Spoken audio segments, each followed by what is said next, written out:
Good morning. We got some feedback.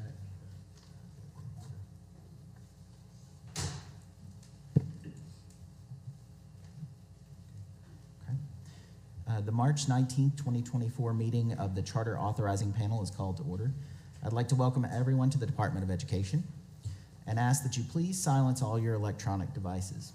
The goal is to facilitate a fair and responsible hearing. So therefore, I ask that each person speaking please state your name and title for the record. I ask that you continue to speak clearly into the microphone throughout your presentation for the benefit of the panel, this audience, and the viewing audience. This meeting is being live streamed and recorded, and a transcript of the meeting will be posted on the DESE website. All right, good morning, everybody. Good morning.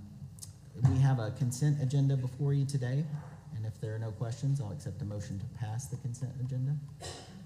So moved. All right, second. All right. All those in favor? Aye. Aye. Any opposed? All right, the motion passes. Ms. Summons.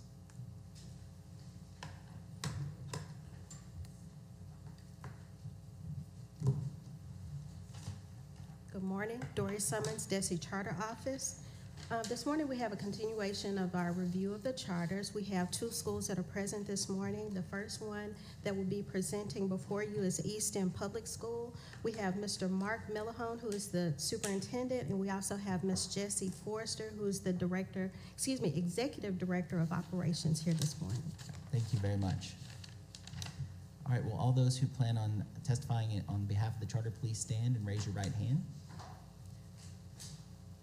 Do you swear that the testimony you are about to give is the truth, the whole truth, and nothing but the truth? I do. All right, you may begin. Good morning, distinguished members of the Charter Authorizing Panel. My name is Mark Milholland.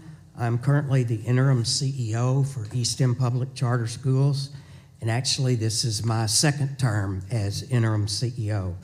The first was due to the retirement of our second leader at East End, Dr. John Bacon. But John did not leave the education field. He actually is working for the University of Arkansas as the project director for a program they have called Project Impact. And Project Impact recruits and trains applicants for leadership positions in high poverty schools, districts that are in the state of Arkansas. My second opportunity began in February of 24 due to the unexpected death of Dr. Cherie Labatt, who had just come on board in July of 23.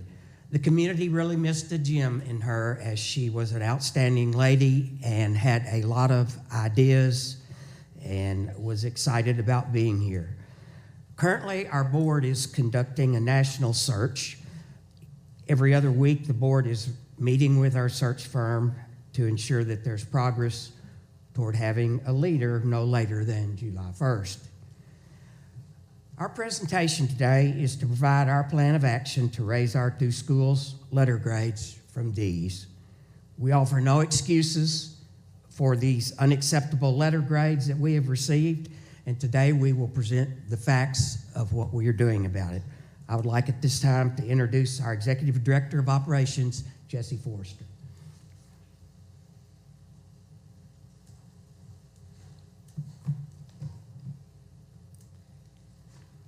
Good morning. I'm Jessie Forrester, Executive Director of Operations for East End. Thanks so much for having us today. To start. Uh-oh.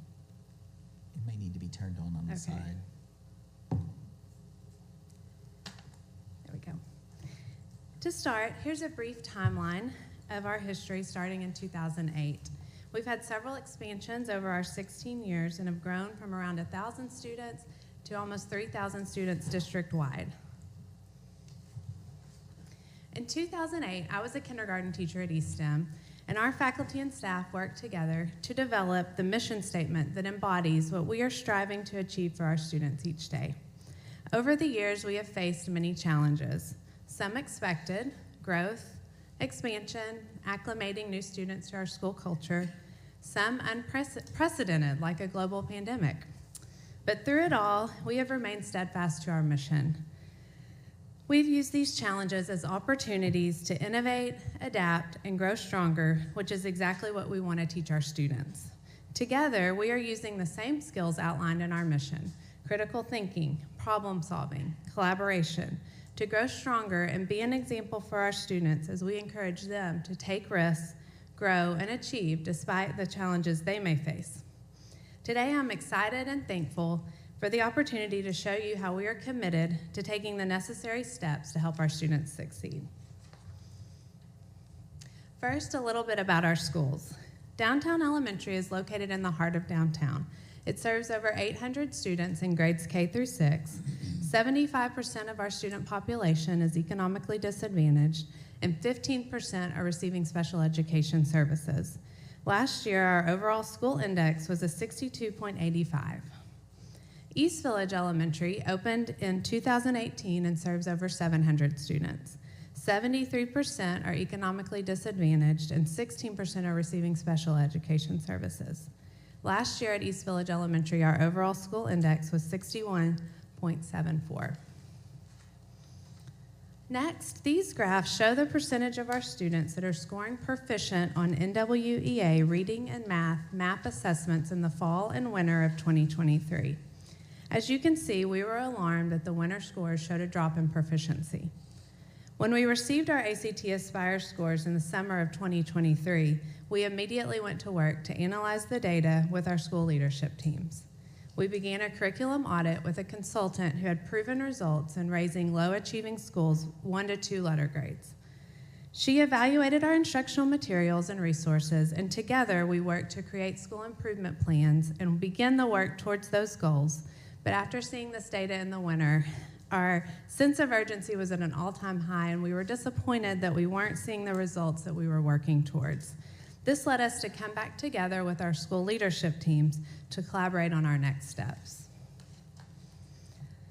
While we weren't pleased with the data from the fall to the winter of 2023, I do want to highlight the growth that we are seeing from year to year. In slides 6 and 7, you will see our NWEA comparisons for reading and math from the fall and winter of 2022 to this year's scores.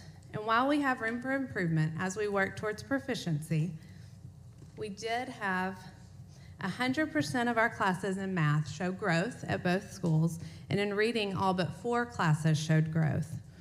To quote an op-ed in yesterday's Democrat Gazette, Sarah McKenzie from the Office of Educational Policy said, "Schools can't control who walks in their school door, but they can control the quality of the instruction. What matters to me, and maybe to you, is how much students are actually learning while they are in school." While we are still maintaining our focus on achievement, we also want to celebrate our growth as a true representation of what our students are learning. There are several components that we believe have contributed to where we are today. In addition to our superintendent changes that Mr. Mulholland mentioned, we've had a new director at one elementary campus, and we had the director leave unexpectedly in October of last year. While we are fortunate to have an assistant director who steps seamlessly into the role, change is still difficult, and it does impact student and teacher success. We all know the pandemic has had a profound impact on our students, and all of us, most of which we probably don't even know yet. Our 4th grade students were kindergartners who spent a quarter of their year at home, and then in the next 1 to 2 years, students spent time in virtual and/or in-person classes with masks and other challenges. The pandemic has had negative effects on all schools, but we would be remiss to not include it as a piece of the puzzle as where we are today. As you can see from this data, our student population has significantly changed since our expansion. Our economically disadvantaged population has more than doubled in the last 5 years, and research shows that students who are socially or economically disadvantaged tend to be 7 to 13 months behind their peers. Pre-expansion, our board wanted to see an increase in our economically disadvantaged students because we had a model that was working, and we wanted to reach more students who may not have had another option. However, we did not expect that as we increased our student numbers, we would also be facing a national shortage of teachers and a global pandemic, so it was the perfect storm. We increased our number of students who were coming in with more needs, As you can see, we have an average of 16% of students receiving special education, and 14% are receiving interventions because they are showing the characteristics of dyslexia. We decreased our number of certified teachers, and while we have amazing teachers without experience and background in education, some are not as equipped to provide the much needed support and services that students with greater needs require. While we are confident in the support we are providing our teachers and students, we are in effect building the plane while we are flying it due to some circumstances outside of our control. I want to reiterate that we have outstanding teachers who are dedicated to our students and work endlessly to help them grow and achieve. Like I said, we all know there's a national shortage of teachers and those entering the field of education, and that, coupled with the competitive environment here in Little Rock, it makes it very difficult to recruit and retain certified teachers. We have many novice teachers with less than 3 years of experience and high percentages of non-certified staff. Many of our non-certified teachers are working on their certification through alternative pathways. We have supports in place to provide that on-the-job training, like targeted professional development, effective feedback, and resources. Since we have expanded, the number of students needing services has more than doubled. In 2017, we had 7% of our students receiving special ed services compared to 16% now. We had 2% of students receiving intervention for the characteristics of dyslexia, and we now have 14%. We had 1% receiving ELL services compared to 5% now. In addition, in our elementary schools, we have an average of 61.5% of students who are moderately to chronically absent, meaning that more than half of the students at each campus are missing anywhere from 9 to 18 or more days of school. We do have systems in place to address this, both at the school and district level. Our schools offer incentives and rewards for good attendance, in addition to reaching out to parents by phone, by letter, by meeting, to see how can we help support you in getting your child to school. At the district level, we also are reaching out to parents, especially when they hit that chronically absent point. We report students for truancy, and we are all working together to change that mindset that has grown since the pandemic about the importance of being at school, especially in elementary grades. We do not want to make excuses, but we want to see these challenges as opportunities to innovate, adapt, and grow stronger. Our students deserve that and more. So let's talk about how we're going to get there. The first step is to set goals for growth and achievement. We will increase our overall index score for each school by at least 5 points, which will get us to a C or better. In literacy and math, we want to increase the percentage of showing growth by reaching proficiency by at least 5%. This will be determined by our NWEA and Atlas assessments. How will we do this? By implementing strategies that are proven to work, like those listed. As we analyze our data each year, we do want to see where we compare to area charter schools. In this graph, you can see where we fall among other local elementary charter schools. And we also took a comparison of local traditional public schools. We looked for schools that had a similar free and reduced lunch population to compare to. You can see where we fall there. Like I said before, challenges provide us with opportunities to innovate, and we love the creativity and flexibility that comes with being a charter school. A few of the innovations we are implementing to support our students and teachers are things like Ignite, our after-school program that provides students with an opportunity for intervention and enrichment while they are waiting for their parents to pick them up. We want to utilize every minute that we have them on campus. These classes are led by teachers who not only provide academic support, but also are able to incorporate their passions and interests to provide real-world learning and application. For example, one teacher is leading a chess class. He teaches students how to play chess, they play against each other, and at the end of the semester, they hold a chess tournament at the school. We also are excited to partner with local businesses and organizations to provide resources to our students and opportunities to our teachers. CALS is providing digital tech cards to all families to increase their access to the library. UALR and Reach University provide opportunities for teachers and paraprofessionals to pursue their certification while continuing to work at eSTEM. Our teachers are receiving training in TRIS to be trauma-informed and address the needs of our families, and we are participating in the UDL project opportunity with DESE and Novak Education. To build a culture and love for reading, we are implementing POWER, positive outcomes while enjoying reading time, that allows us to set aside specific time each day dedicated to grade level reading for all students K through 12. These innovations support our students and contribute to the components we are implementing in our action plan for improvement. This plan consists of 4 parts: effective classroom observations, professional learning communities, support for our teachers, and standards tracking. We believe that when these 4 components are implemented with fidelity, they will result in student growth and achievement. As we began planning for improvement, we started by developing a vision for our teachers to provide professional growth opportunities and curricular support for teachers and staff to effectively use high-quality instructional materials and analyze student data to drive grade-level instruction with a sense of urgency. This laid the foundation for our plan and provided a vision for how we were going to move forward. I want to share a little bit more about each component and then our timeline for implementation and next steps. In education, we all know that classroom observations with strong feedback is one key to teacher growth, which leads to student success. We knew this had to be an area of focus for us to support our teachers and provide feedback and resources for them. Our leadership teams have been trained in Danielson's framework for teaching and in conducting observations with effective feedback. We developed a system for each member of the leadership team to conduct 4 observations per week. They then hold post-observation conferences to provide constructive feedback and support and an opportunity for teacher reflection. On this slide, you can see an example of a post-observation conference forum between a teacher and an administrator. Reflection is such an important part of this process, and yet it's one component that usually gets overlooked because we all have so much on our plates and so little time. This system sets aside time specifically for reflection and those important conversations between teachers and leaders to build capacity.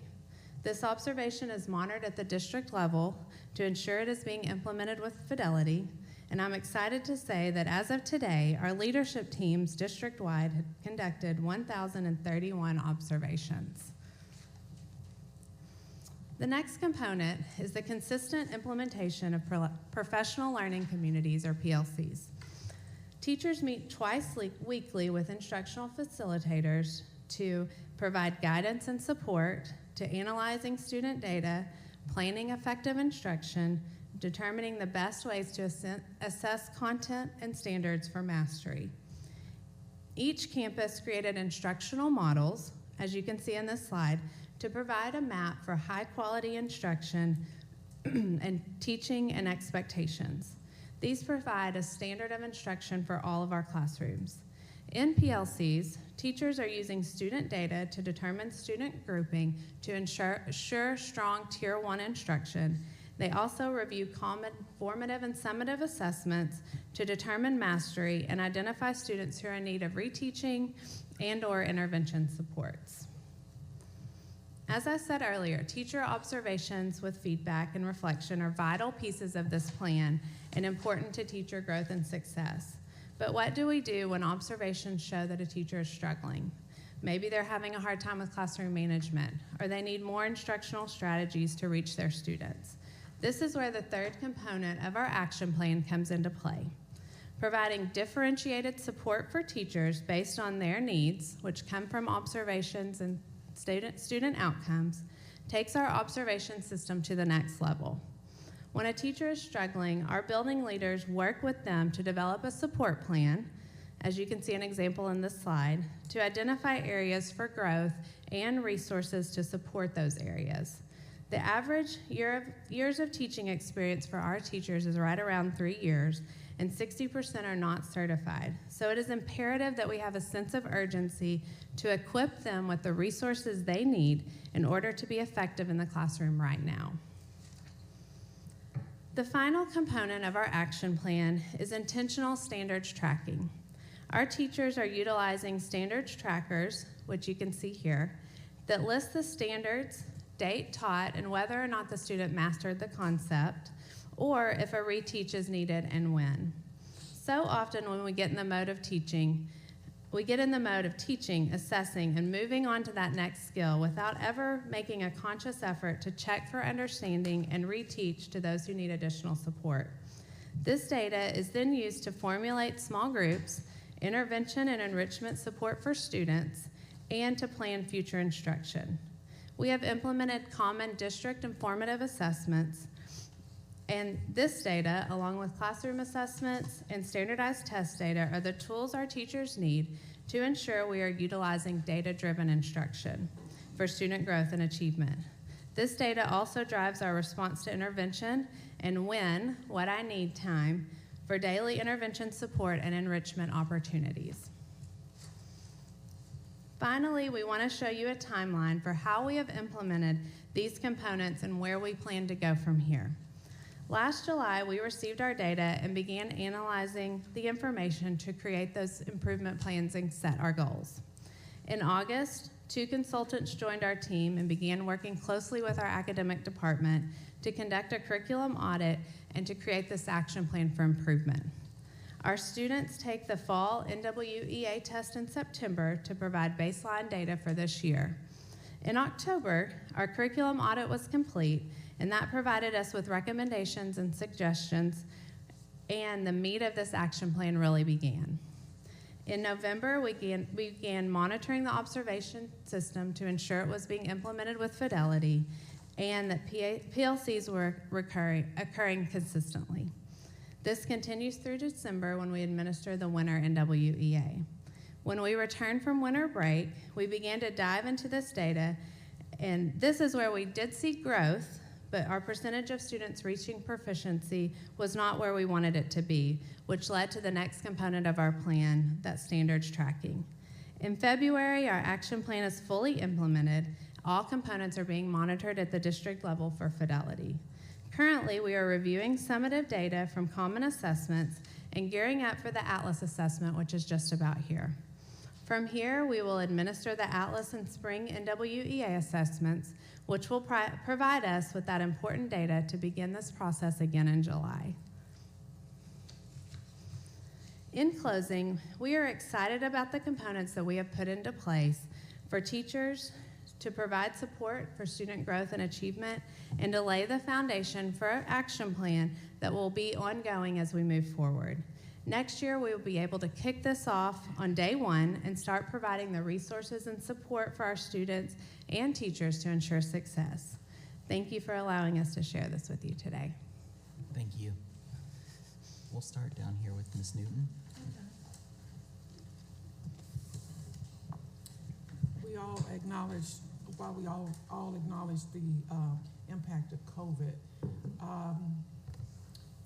I'm wondering if there is any connection or correlation between the decrease in score based on or connected to the non-certified staff, the number of non-certified staff that you have. I think it definitely could be a factor. When we expanded, we almost doubled our elementary teaching staff, and it was very difficult to find certified staff to fill those positions.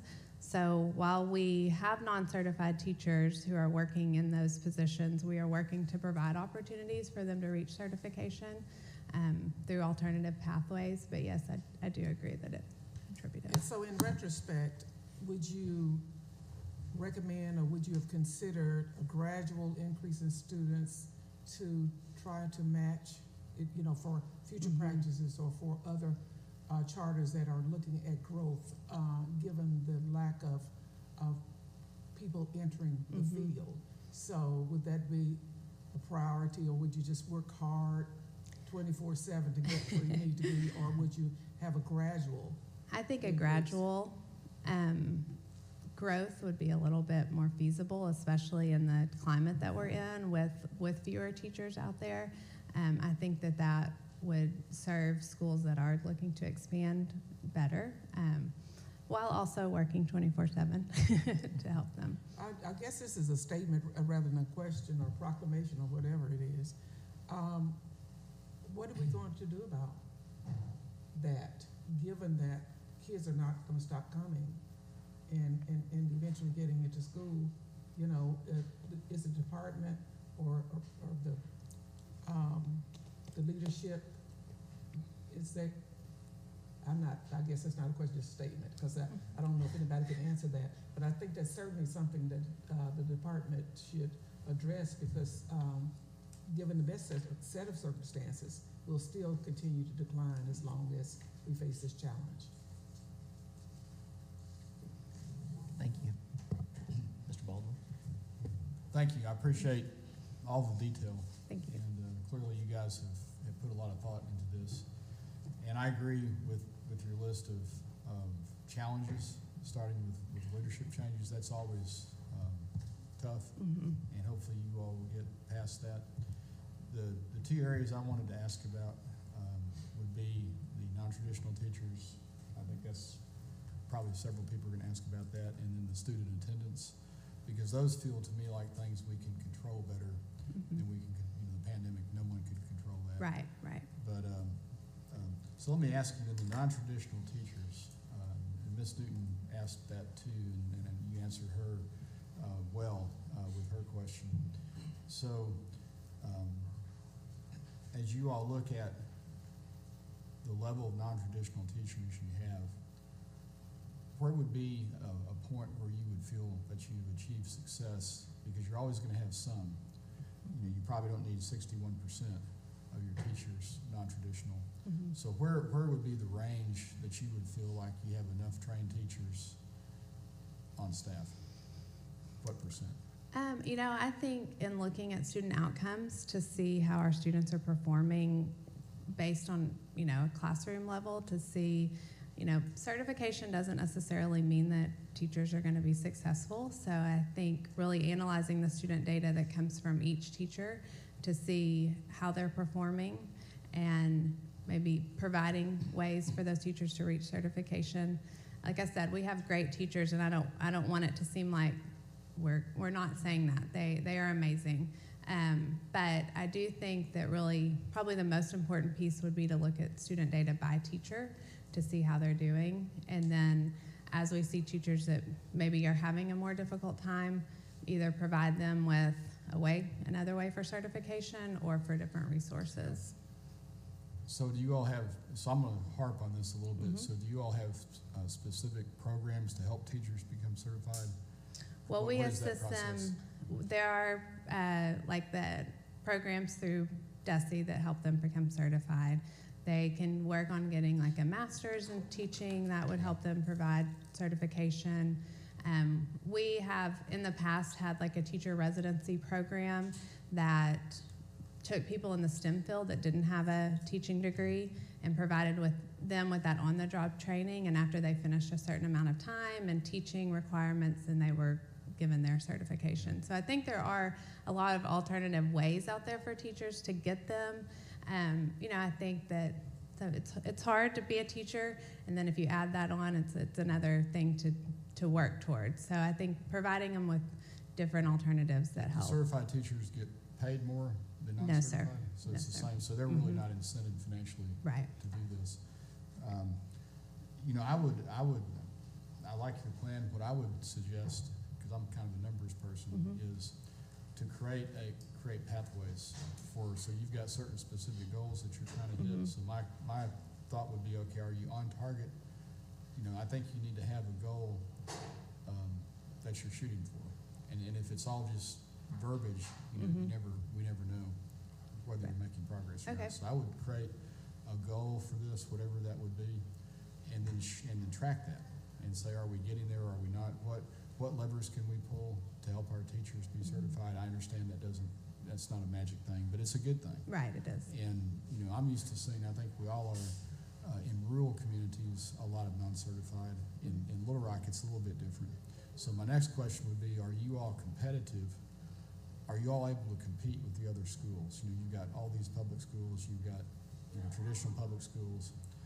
So is there a competitive challenge that you have to face with that? There is. I think that with the implementation of LEARNs and the salary changes, I think that has helped us tremendously to be competitive with local schools.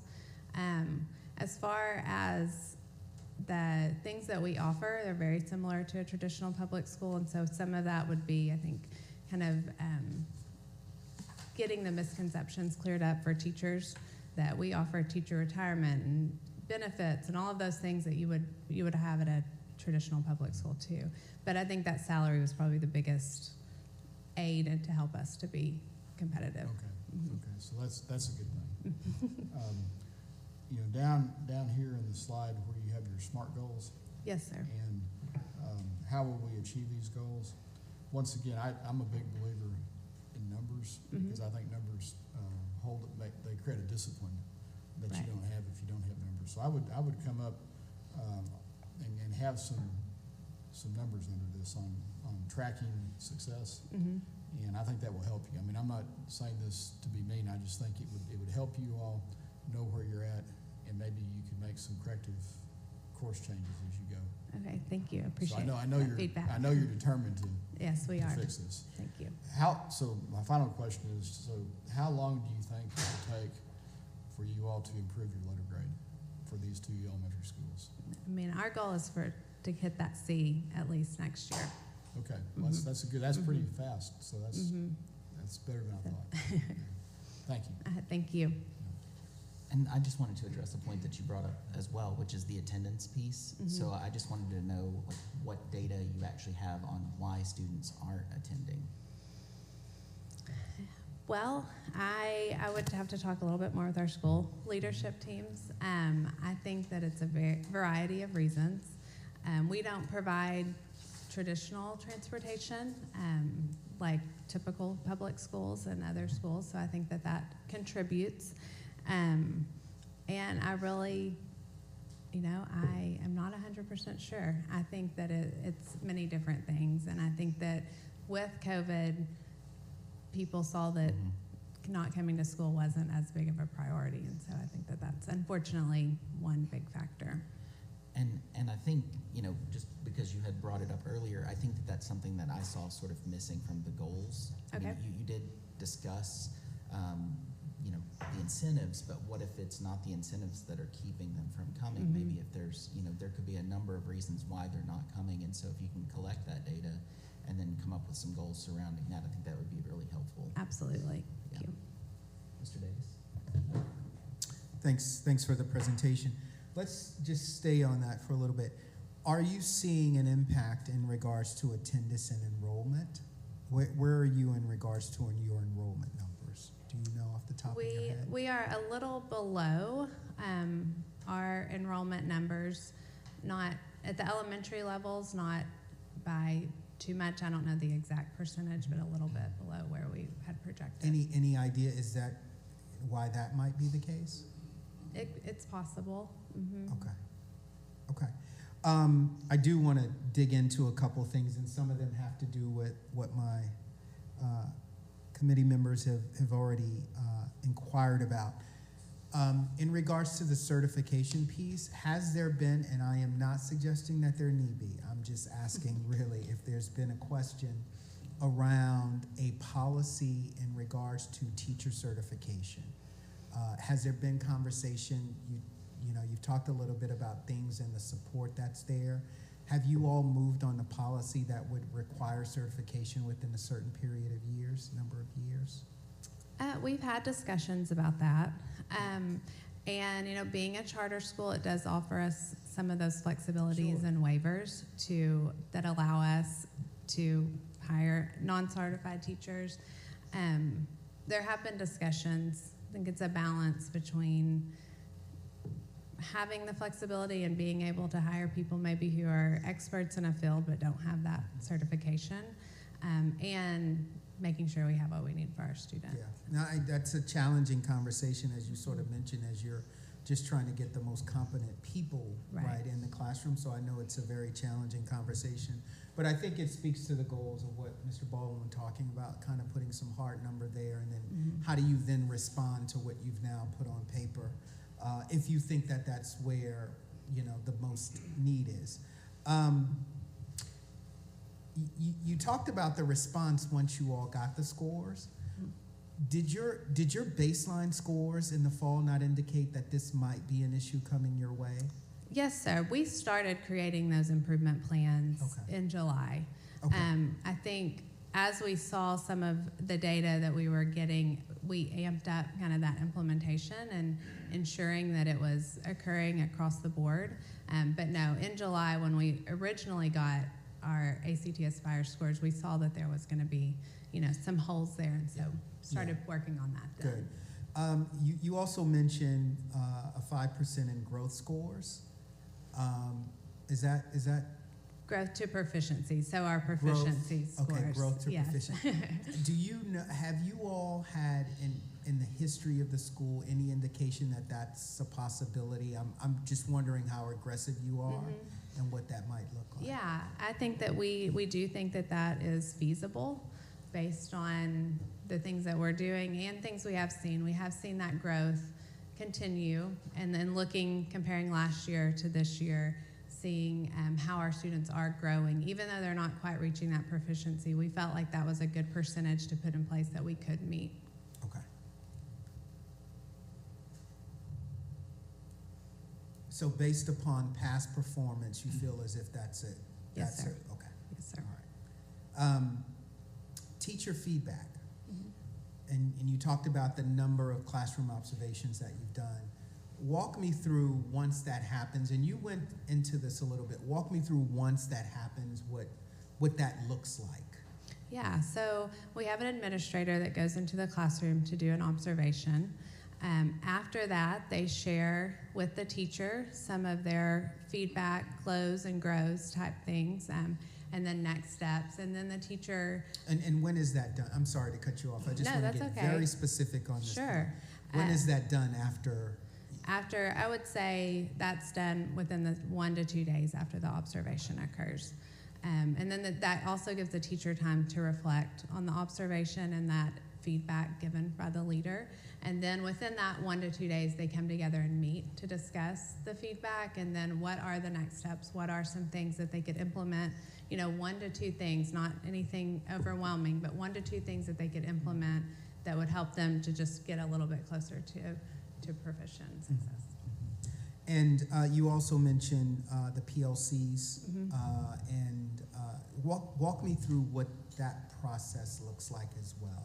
Sure. So our teachers have common planning time as a grade level. So each week they'll meet twice. I think it's like on a Tuesday and Thursday, for example. During that time they come, they bring student assessment, they bring those standards trackers to really analyze that information to then go, okay, we know what our next step is on our pacing guide, but what are we going to do to ensure that our students are able to reach those? And who leads that concepts? PLC? We have instructional facilitators at each campus that work with the building level leadership and then work with the teachers to lead those discussions and those meetings. Okay. And are those instructional leaders, are they by grade? Are they, or do they serve a whole school? I'm trying to figure out how you assess the instructional leaders. Like if they're working with a particular PLC and you see tremendous growth and movement versus another instructional leader working with another PLC and you don't see much happening there. Like I'm trying to figure out, is there a way to get some more data information around instructional leaders that are working with the PLCs in order to move things forward? So we have 2 at one campus and then 2 and a half, 2 and another leader that helps with that at another campus. But they work with specific content areas, so they may be more focused on literacy and social studies, and ones may be more math, science. And then even within that, they may have more specialty in the grade levels that they have expertise in. So one may be more focused on K through 2, while the other one is more 3 through 6. So it varies, but they all have some kind of expertise depending upon that person, to then see what teachers they're working with and what grade levels to ensure that we're really getting the best people in there. And I agree. I think assessing how that's doing to then see, okay, this group is working really well. What are they doing differently than another group? And so looking at student outcomes and how through those observations and seeing which instructional strategies are working and which students are performing to really analyze what is the most effective as far as those PLCs. Are instructional leaders provided a stipend? Well, they're on a different salary, Okay. so they work more days. They work. A lot of them work teachers at ESTEM that we have that either pursued their masters in like curriculum and instruction or things like that to move into that role. Yeah. Just a couple more questions. Sure. Sorry about that. You talked a lot about in regards to the teachers and the support that they're being given. Talk to me a little bit about the leadership support. What opportunities are there for either building leaders or administrators to ensure that they're getting what they need as far as professional development is concerned? Right. So I have a counterpart that's over academics, and so she and I work very closely with those leadership teams, the directors, which is what we call the principals, and then their team at the school level to ensure that they do have the resources and things that they need, that what we're asking them to do is feasible, and getting that feedback from them of how can it be improved, how can we ensure that it's being done, so that they're provided district level support, and then also collaboration among between the two school leadership teams so that they can work together to see, are you seeing this? Or, what are you doing about this? Some of that collaboration that's really important as well. Yeah. I take that back. I got two more questions. One was you talked about the feedback for teachers, Mm-hmm.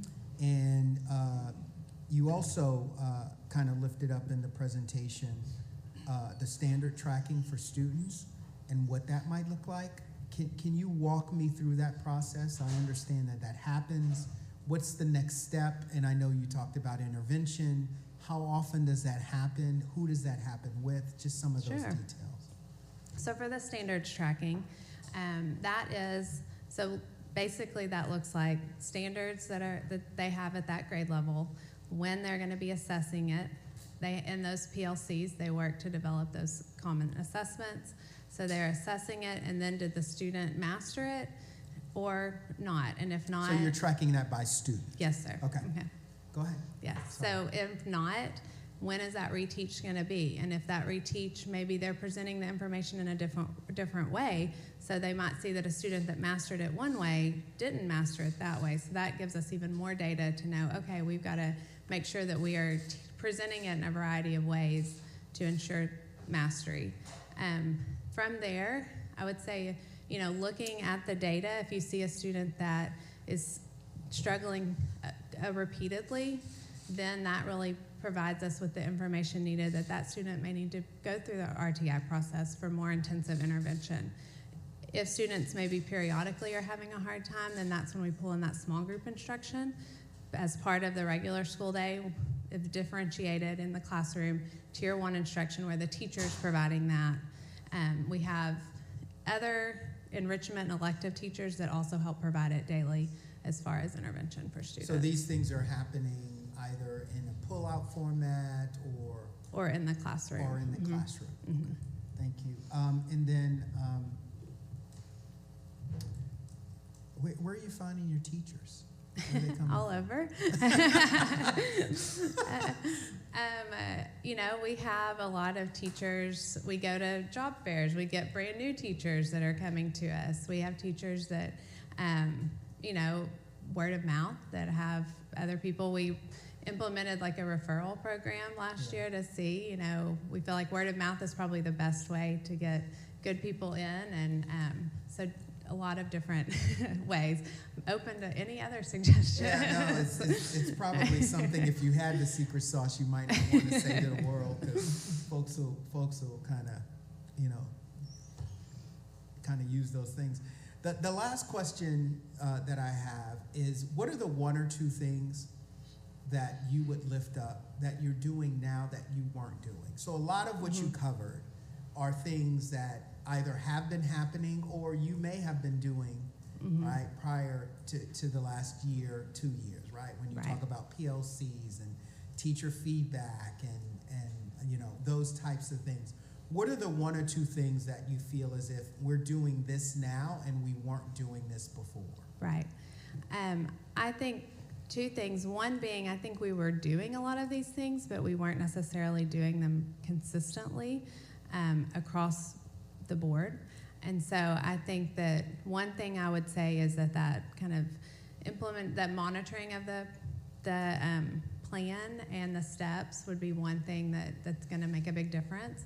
And secondly, that standards tracking. I think we were doing that in different ways, but we didn't have a strong process that all teachers were using to really look at the data. Okay, like I said, you get so much into kind of your mode as a teacher and not, you know, really, you've got things you've got to get to. You've got a pacing guide you've got to follow. So really making a conscious effort to go back, look at those students who are not mastering the concept or maybe aren't, you know, like I said, getting it in every way you're presenting it, to reteach and ensure mastery. I think that's going to make a huge difference. Yeah, thanks for that. Thanks for all the answers. Thank you. I have follow-up, and I don't know who this is directed to necessarily, but my service on the State Board of Education and transitioning to this panel, the way I understood it initially, that the waivers were allowed for charters to have innovative approaches to providing young people what they needed. That might be an engineer that wasn't certified.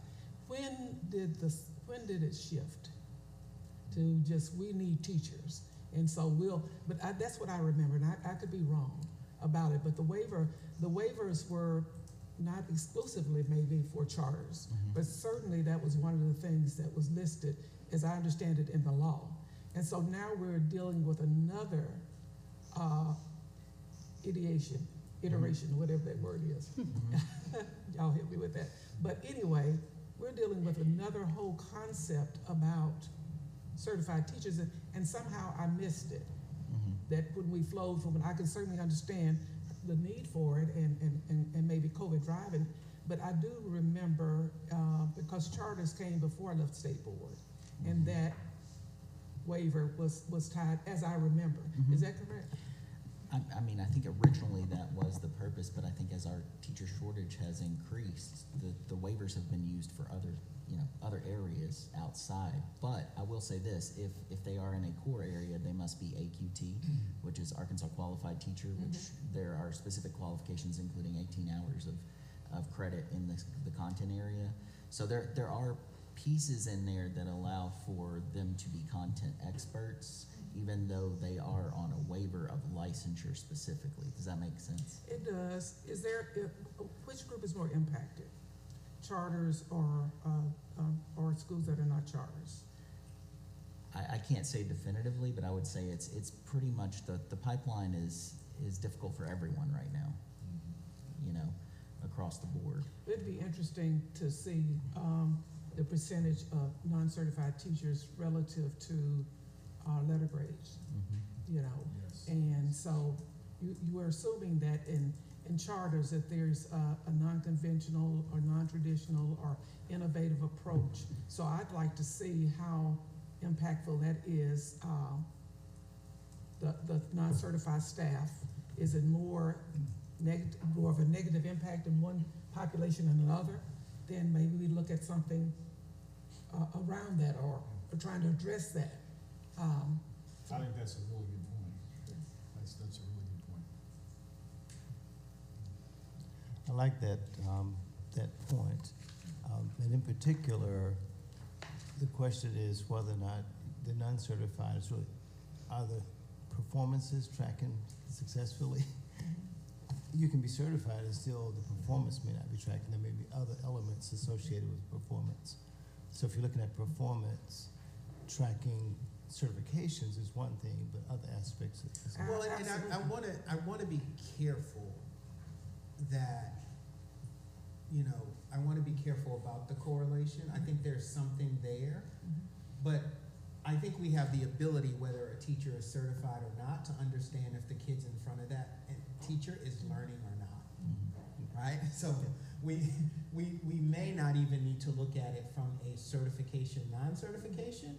We just need to be able to figure out how we provide transparent information to school leaders, which I'm sure we probably do, around whether the students in a particular class that's taught by teacher A, right, is meeting expectation or not, whether they're certified or not. Because I think it's important information to get. I think you're right. When we look at, and I know those numbers, for example, in South and Southeast Delta, those numbers are extremely high of uncertified teachers compared to what we have in Northwest Arkansas. So I am not saying that this is not something that, we should not look at. I think that there is some correlation there. I just want to be thoughtful that we're not saying, because the numbers will come back as such that. Yeah. So I think we can even do a deeper dive to get a better Absolutely. understanding to provide to institutions the information they need to then make decisions about development of teachers and or how do we get individuals in the classroom that are able to meet the expectation. And certainly it could be tied to a number of things like the situation, socioeconomic, Yeah, lack absolutely. of a variety of things, but the disparity, and when you look at, I think my point, Mr. Davis, is more toward how we looked at charters in the beginning, and what it was designed to do, and with the assistance of added funding and different things like that. So that was my question about how do we evaluate it based on a number of factors. And then the last thing I will say, because I know I've taken up a tremendous amount of time, is we may want to explore this idea of if there isn't a certification in place, what then is the responsibility of an individual to maintain or get a certification? Because, when there are requirements in order to maintain a certification, right, that allows teachers to continue to develop and grow based upon the number of hours that they do.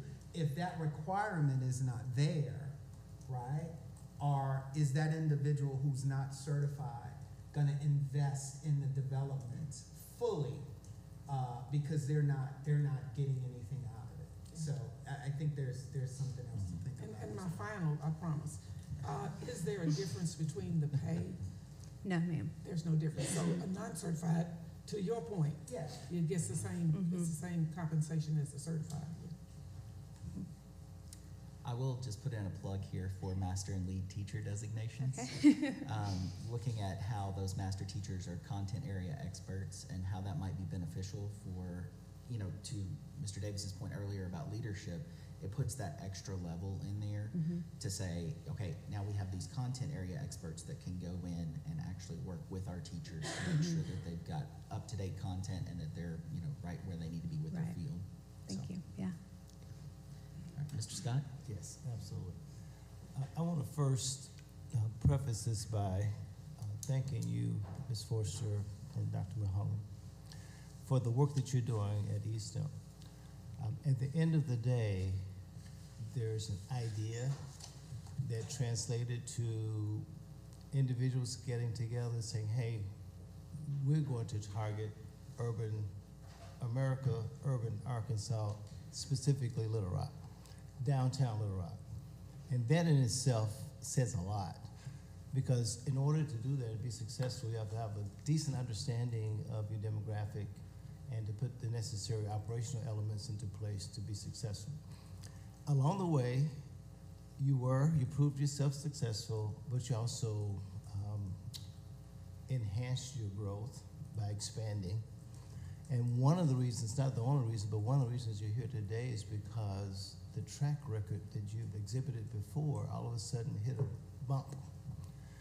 And so part of our discussion today is try to better understand the elements associated with that and how we collectively can talk about how we can move the needle towards success even at the elementary schools that we're targeting here.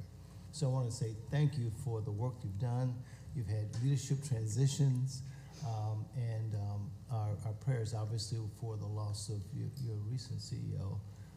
So glad to hear that John is doing the work, Project Impact, I believe. So that's pretty awesome that you're staying in line, focused on, from a heart's decision about serving kids that need it the most. Thank you. I don't normally do this. I appreciate this opportunity, but I'm going to leverage my experience in team sports. Okay. We've had a lot of discussion today about the certification, the teachers, et cetera, and the leadership. But I believe also there are other players that come into play in regards to the success of our kids. Namely, I come from this world of engagement, as you know, Jesse. And in that world, there is an element of how we reach out to families and community partners to be a viable player in the success of our kids. So if you could just take a moment, please, and speak to how you plan to incorporate data that you get, not just from the academic data from the students, but also their families, what's going on in their world, and how a plan can be developed to play a role in moving the needle of academic performance. Right, right. You know, I think we're working hard since COVID, especially to get that parent engagement back up to where it was before.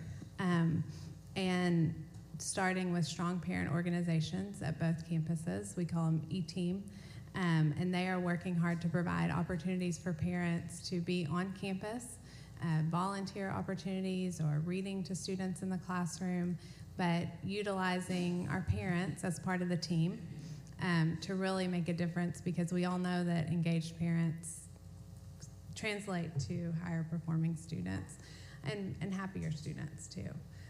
So I think we are being able to kind of amp up the opportunities parents have to be a part of the school community, whether it's family nights, dances, assemblies, things like that, bringing them back on campus and having them at times that are convenient for parents to be on campus or when it works with their schedule. And so really working to increase those opportunities for our families. And then partnering with other kind of organizations in our community like CALS to kind of inform parents of things that they have available to them to really help them and their students to grow and to improve and achieve. Can you describe, is there a difference between the engagement with families at the elementary schools versus those at some of the other campuses? Yes, I think at the elementary it is a little bit higher. Being elementary, usually their parents are a little bit more involved. I think really promoting positive parent involvement and not just if a parent is upset about something, then that's when we see them, but really providing opportunities for them to be a positive presence and really for their child to see them involved in school and that importance. And I think as we increase those engagement opportunities and having more parents to be a part of our school community, I think things like attendance will improve, and in addition to scores and letter grades. And when it comes to data, any findings that you have that kind of sort of resonate to you in regards to what's really going on when the kids leave you and go home? Some, we do surveys, and our counselors work really hard with our families to provide them with the supports and resources that they need when they go home. And so working to build those relationships so that parents feel comfortable sharing those things with us, I think has been something we've been focused on, especially with our counselors this year, to really get to know our families. We have very large elementary schools, and so I think taking the time to really seek out partners in the parents and the families rather than just another member of the team. I would simply add to that, I spoke earlier about the team sports piece, because this is March Madness coming up. So even though I may have a great great three-point shooter on my team, that person that can hit the free throw is just as valuable, or can get a rebound is just as valuable. Right. So when you look at joint development of things in your leadership team, I believe you've spoken to the involvement, joint development and involvement of various stakeholders, including family members. I think that's going to be huge as you better understand what their needs are and how you can map an appropriate solution with the community partners, et cetera, to assist. Absolutely. Thank you. Dr. Reitman, right? Well, thank you again for your presentation. You guys have a well thought out plan to try to address some of your challenges. I know my colleagues have covered quite a bit of what I had questions about. I would just circle back around and strongly encourage that you look at creating a goal around recruitment and retention strategies for your teachers. Because it looks like that what you have in place are some great thoughts once you get them in the door, but I didn't see a lot of conversation about how you're going to make sure that you are bringing that non-certified teaching down by recruiting of those individuals, and then once you get them there, working on that retention piece. Because I did know you indicated that, which we know that's kind of the challenge across the board, that we're at about 3.67 years, but what are we doing once we get them in the door to keep them retained? Right. Thank you. Thank you. And then the other thing, I'm just curious, you mentioned UDL, so I just wanted to know, what does that look like for you? What are some of the things you guys are doing?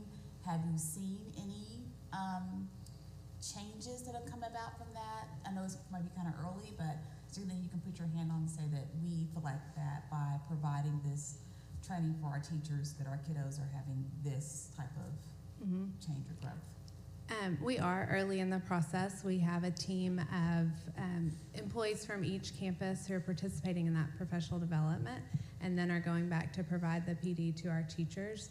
I would say one thing that we have seen differently in that kind of inclusion and offering more or different opportunities to meet student needs, whether it's students receiving services or students in the general education classrooms. I think that what UDL will do and is starting to do for us is to really look at what do students need, rather than here's what we've always done. What do students need, and how can we work within that to make sure we're providing that, and thinking outside the box a little bit.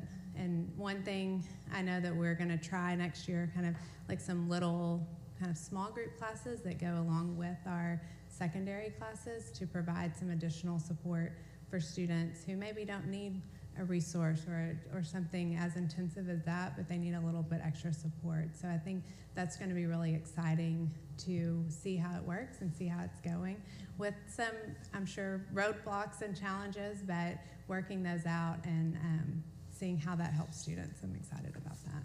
And just curious, so are you guys also using any type of co-teaching model? We for all are, of that yes. as well? Okay. Yeah. Okay, good. Thank you. Thank you. I do have one other quick question. Okay. Yeah. 5%, and 5 points to get to the letter grade. A lot of times in marketing, we place some things out there, but I'm not implying that that's what you did.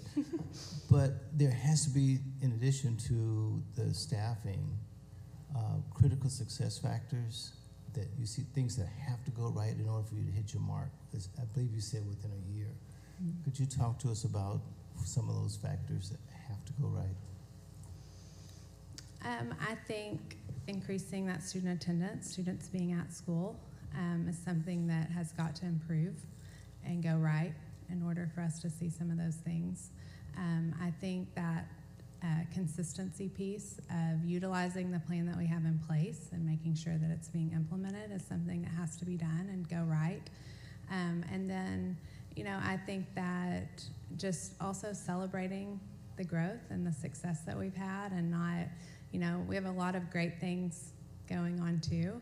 And so that's something that we can incorporate and continue to do to keep the teacher and student morale up and excited about coming to school.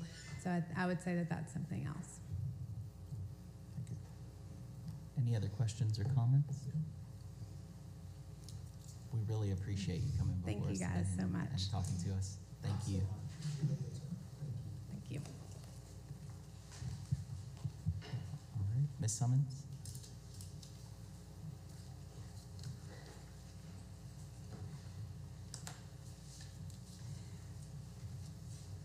Okay.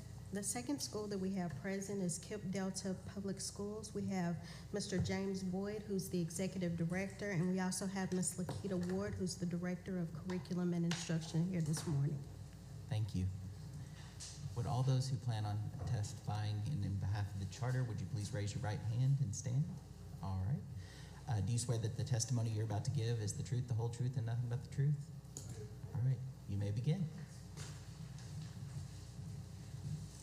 Good morning, Charter Authorizing Panel. Good morning. Before I begin, we did have an update of some information, and I just wanted to provide you with an additional slide as opposed to give you the entire deck. This is going in between slides 22 and 23.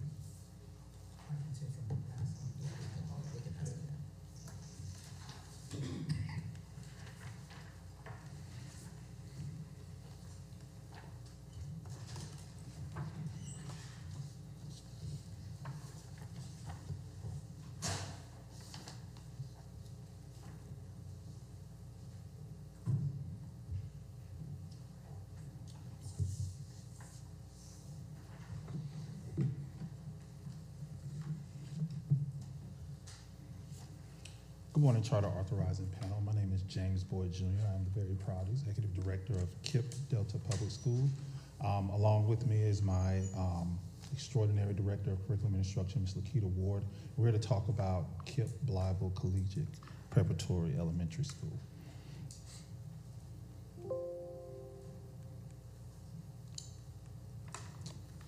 So as you should hopefully know, aware of the KIPP brand, KIPP Blyville is part of a network of schools that provide tuition-free assistance in education to 120,000 students across pre-K through 12 in 21 states, including the District of Columbia, with our motto of a future without limits.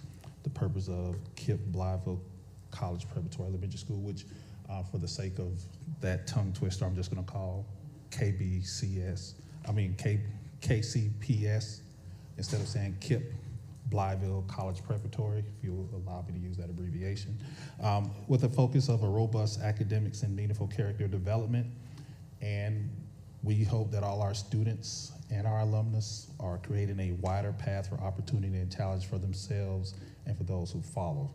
Again, with our understanding of our mission being a together a future without limits, we work with our families within our community to prepare our students for college and career and beyond.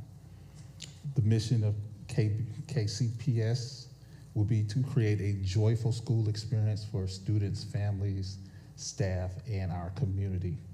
We focus on academic excellence and ensuring that our students have the academic, social, and emotional work that they need in order to be successful.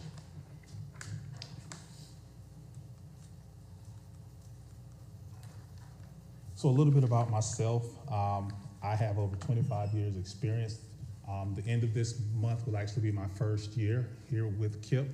Prior to that, I spent the lion's share of my community in Hillsborough County, which is in Tampa, Florida, which is the 7th largest school district in the country. And then prior to that, I spent the last 3 years in Providence, Rhode Island, where I was part of the turnaround team for Providence, which is the largest school district in the state of Rhode Island, which had been taken over by the state for its continuous failures. So I have experience in turnaround as both a school principal and as a district administrator, which is one of the reasons that I was brought here to KIPP, was to help the academic outcomes, not only for our schools, but our communities as a whole. Good morning, you all. Good morning. I'm Lakita Ward. I'm the Director of Curriculum Instruction. I've been in this position now 5 months, but I'm also a returning founder of KIPP Delta.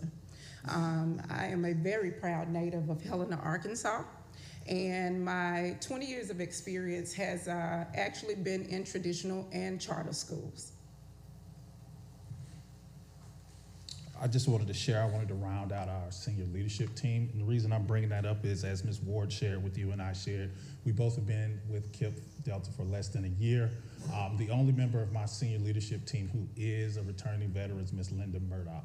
The other 3 members of my team are all hired under my tenure, along with Ms. Ward. So a little bit of information about KIPP Delta. The vast majority of our students are from the community, African American students. 88% of our students come from low SES background, and 5% of our students are categorized as special education. I wanted to flag our actual teaching experience. Even though our teachers at KIPP Delta average about 14 years of experience within our actual BCPS community, they average about 2 years within the school, which means most of the teachers at the school are new to the school and the leadership team. So when we talk about the root causes of our current situation with BCPS, which is a school that has been a school rated an F for 2 consecutive years, one of the biggest things, which is what I just flagged, is teacher and leader attrition, inconsistent implementation of high quality instructional material, and gaps in the differentiation and teacher development. The things that we've put in place since I've been there is working on rebuilding our commitment to managing our schools differently at the district level, which includes myself and my senior leadership team, going with a new network-wide alignment of curriculum, including using the One KIPP initiatives, which I'll speak about, and then innovations with our data-driven interventions, and you'll see some of the positive trends that we've had with our K-2 students. Our goal is to increase our school by 1 letter grade during this year's assessment. As you can see, our goal is to move our grade from the current F to moving it to a D at the end of this school year and a C by the next school year. The ways that we plan on doing that is progress monitoring our student achievement and growth. So we want to increase our reading goal is to increase our student performance band in DIBELS, NWA, and Atlas assessments. So 40% of our students will increase 1 performance band in reading, and 50% of our students will increase 1 performance band in math, and that is being assessed by the NWEA and Atlas. We also have a plan to have our staff engage families to ensure student attendance improves, with the goal of 96% of our students attending school on a regular basis. The reason that is extremely important is we can't teach them if they aren't there. So if we get them in the building, we certainly have a better chance of ensuring our outcomes. One of the things that we are working on is our actual current DIBELS and NWEA data. So as you can see, this is where our current students sit at meeting or exceeding grade level benchmarks on DIBELS, as well as NWEA math.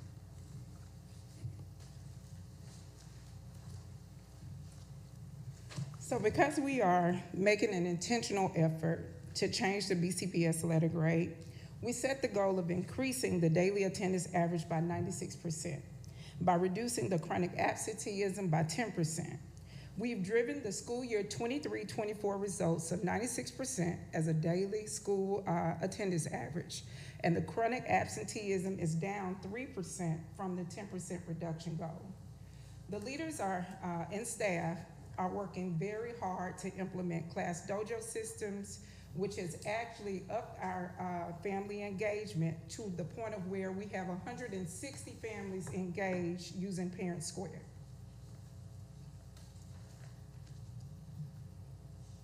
We've adopted and implemented HQIM in both reading and math this year. With CKLA Foundationals and Skills, along with 95% a strong phonics development program, the driven instruction at grades K-2 is now showing some significant gains. Our kindergarten students have moved 27% to 60%, first grade 44% to 54%, second grade 38% to 47%.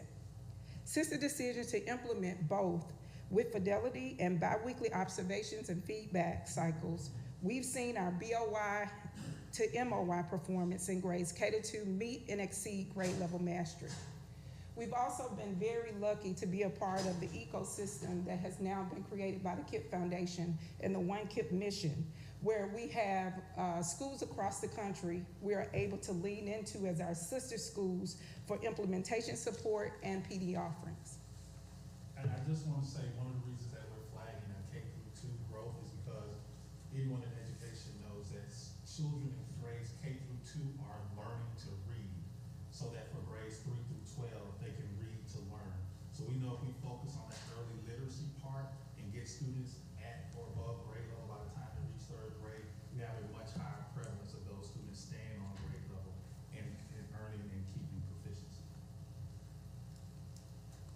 And with the HQIM adoption and the supports in the data analysis, along with planning and assessment support provided by TNTP and APSRC coaches, we have seen significant growth in our kinder students who are showing up in both DIBELS and NWEA assessments. As you can see, their BOY to MOY shows 37% of students are only 3 points shy of the 40% growth goal. While first through 6 are not showing significant growth toward the target, we are still staying committed to the high quality instructional materials and the implementation programs that we have started.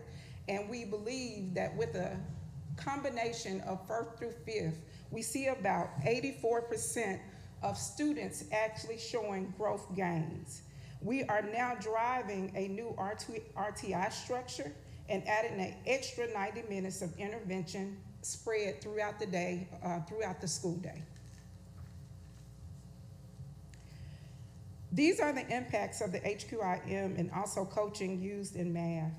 In grades K to 6, we've implemented Eureka Squared this year, which is an updated version of Eureka Math that involves teachers and students using discourse during lessons to unpack their conceptual understanding with math problems.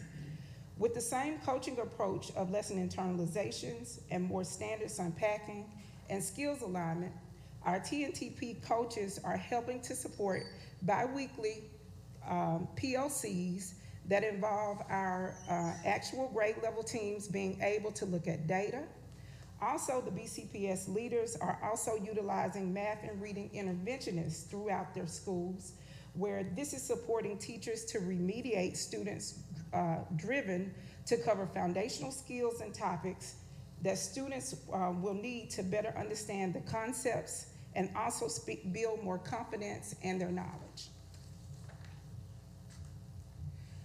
Our intervention systems incorporated with the HQIM is used this year in comparison with student achievement metrics from the previous year. Here you see in this figure 2022-23 performance compared to 23-24. As you can see, there are significant gains we are having across K6 where students are showing better progress toward meeting on-grade level benchmarks to help their reading achievement. This figure shows the impacts of math. While we do not see the same high impacts from the current year's effort, we do believe that our math teachers are deserving of more support in their math pedagogy and practices. This has caused us to incorporate a cadence of support that includes more professional development in the use of Eureka Squared. To better analyze their teachable moments, we also are incorporating videos where teachers are now videoing themselves where they're able to analyze their lessons with coaches, and the implementation of now a supporting system called iReady, where students are using the personalized instruction to get more at-bats at the use of their skills and concepts after book lessons. And another thing I wanted to mention, when we look at our math scores, we have to be realistic and understand that we've shifted to a second adaptive curriculum with Eureka Squared, and we've only had 1 year of PD for those teachers. So we're confident that as we increase our PD offerings for teachers with Eureka Squared and much more lesson internalization, we feel like that data will improve, but we are conscious that this is our first year using this high quality instructional material, and so it's going to take teachers a while to get acclimated to using this material. And And with those effects, you all, I know Mr. Boyd passed out the slide, and I don't want to slight this information because this is a big win for us. We are the 4th highest performing school nationwide and catered to with growth out of 27 KIPP regions and 275 KIPP schools. Our students have met their end of year goals already at middle of year, and we believe that this momentum will carry into the next year, and we will actually see some great gains and also see a change in this letter grade.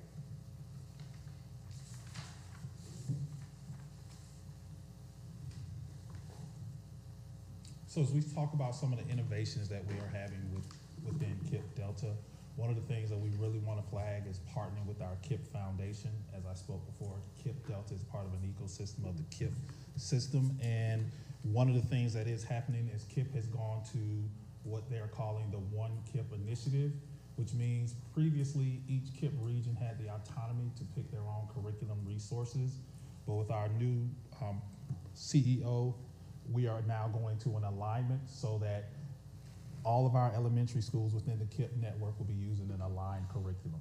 One of the things that makes that so powerful for KIPP Delta is because our schools are so small and in a rural area. When we have PLCs, they don't always have access to some of the best practices that other teachers are using.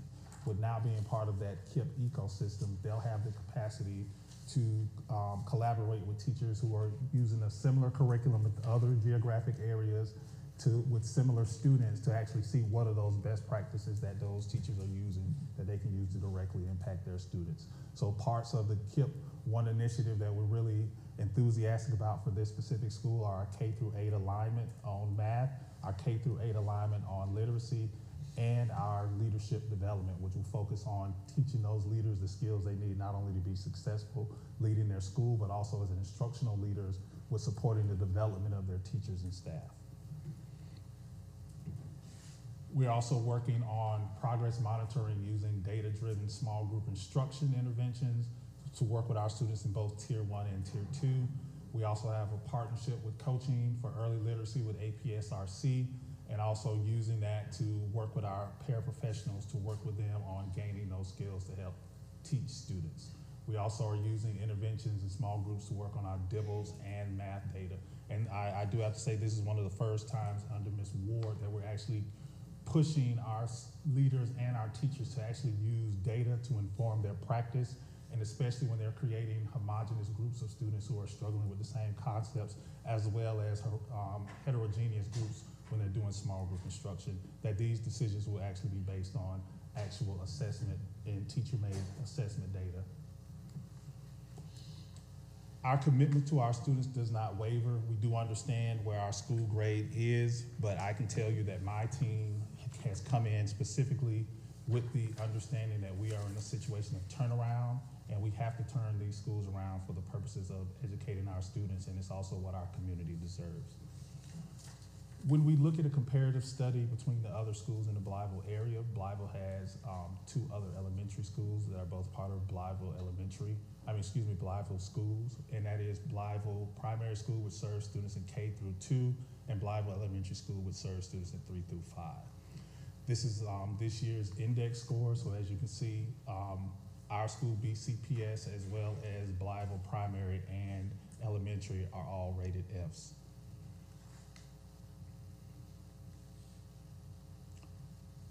When you look at our 2022-2023 report card, you can see BCPS is represented by blue and Blytheville Public Schools is represented by purple.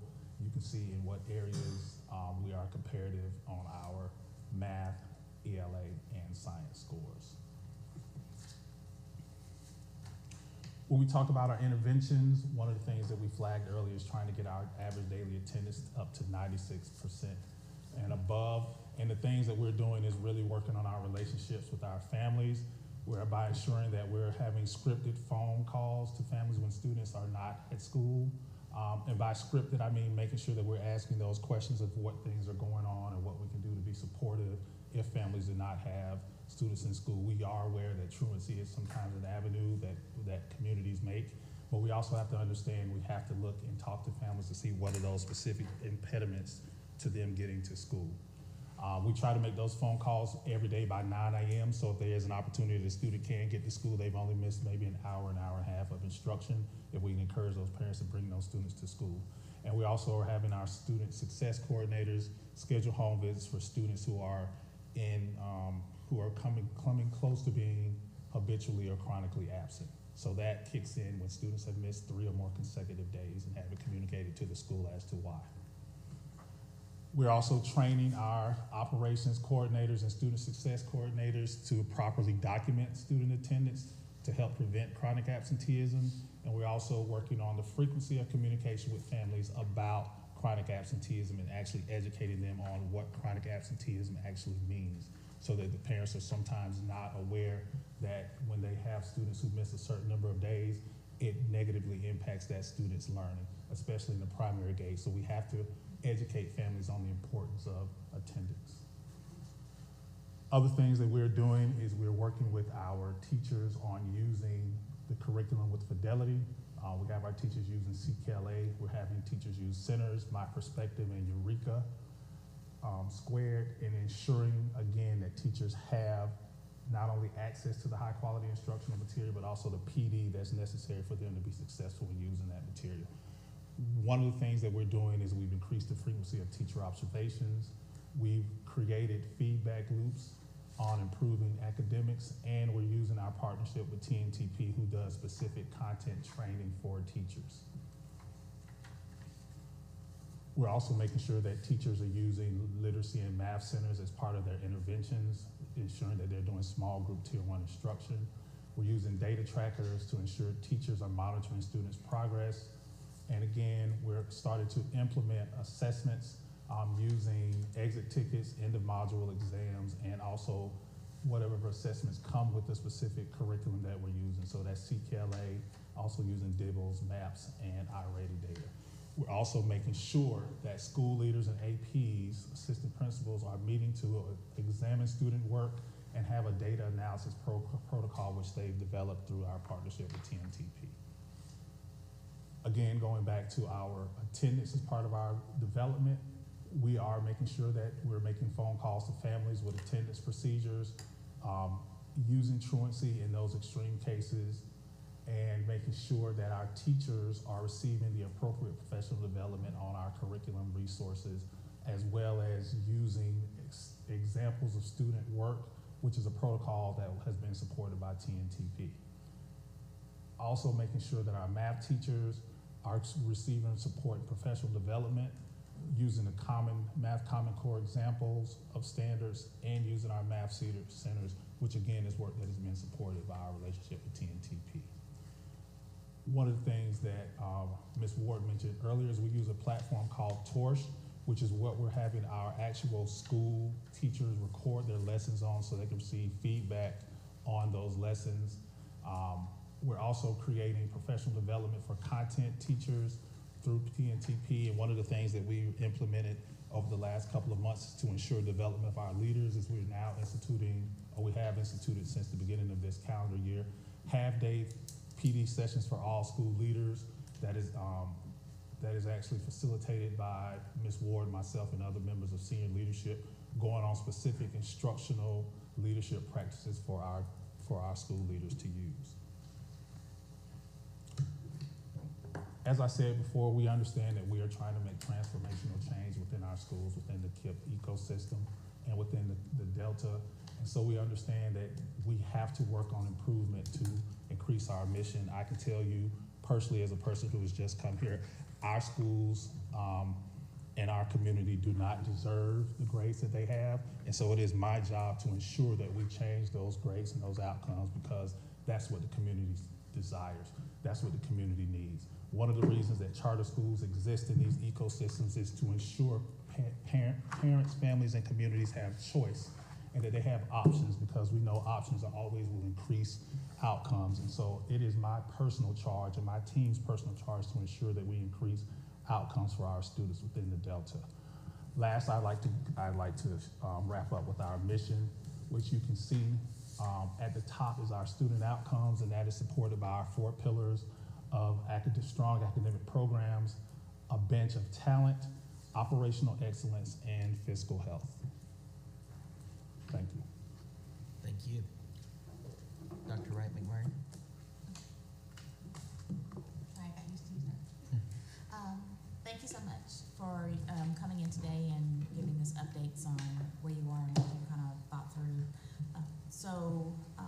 One thing, kind of picking back up from our prior conversation, do you have information to share, like where you guys are with like your certified teachers, and have you had any conversations around, is that something that you feel like is impacting anything that's happening with you?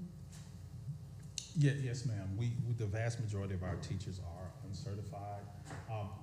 Two of the things that we are actively engaged in conversations about is one of the questions that the panel asked earlier is looking at our pay scale, which is something we can do with the learners, and looking at, do we need to adjust the pay scale for certified versus uncertified teachers? One of the things we also have been doing is we have been providing retention stipends for teachers in critical need areas such as math, science, and special education. We also traditionally will financially support teachers who go to get a master's degree in those high need areas, but those ideas had not been actually transitioned to actually working on certified teachers. So that is something that me and my team are actually having conversations about. How can we incentivize getting teachers certified? We have small cadres of teachers who will join RPEP, but the number of teachers is nowhere near what we need. And where our teachers are enthusiastic about teaching, they just don't have those fundamental skills. And so our first step has been to work on our leadership development to get those school leaders to have the skill sets to support those teachers. But we are in active conversations about how we can incentivize the teachers to actually get certified, because it is a need in the Delta area. And you said that the number is vastly. Do you have an idea of what that percentage of your folks are? The last I checked, it was around 70% of our teachers were not certified. So about 30% of our teachers are certified Okay. on So, this campus. okay. So, similar to the last group, it would, I would like to see you guys kind of work in a goal around that, on how you're going to kind of, I know, again, this is everyone's issue, but at least if we can get it on paper, then we can start working through what are some things we can do to get more of those folks on board, and then also how do we work to retain them, which I think is, you kind of spoke to that a little bit, where you are looking at maybe having a pay differential between those that are certified and not certified. And Dr. McMurray, I also think that it's building awareness. We are dealing with some cultural things that definitely we notice that awareness needs to be, put out there and communication made. Also, people understanding that they have mentors or they have partnerships that can lead them to the avenues to become certified. So being a product of a rural community, I'm just going to be honest with you. What was I exposed to? Not the most best quality education, right? And so I'm not saying that's what I want to see for my students, but I do want to see people who are investing in the KIPP model understanding that that is a big part of how we educate our kids to the bar of where they are able to compete with other students in the state. A question I did have, trying to get back to my slide. On slide 13, you mentioned that your plan is to increase by at least one full letter grade by this coming fall. Do you mind, how far off are you from the next letter grade right now? Like how many points would that be? 6 points. 6 points. Okay. And so that's reasonable. Okay. Yes, ma'am.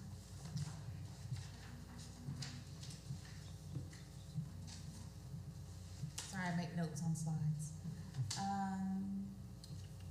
Slide 30. So the question I had when I was looking at what you presented there, so when you did your comparison, and again, thank you for providing that information. I like to always see when we're talking about our students and we're looking at their outcomes, how are we comparing to, your partner, your sister schools.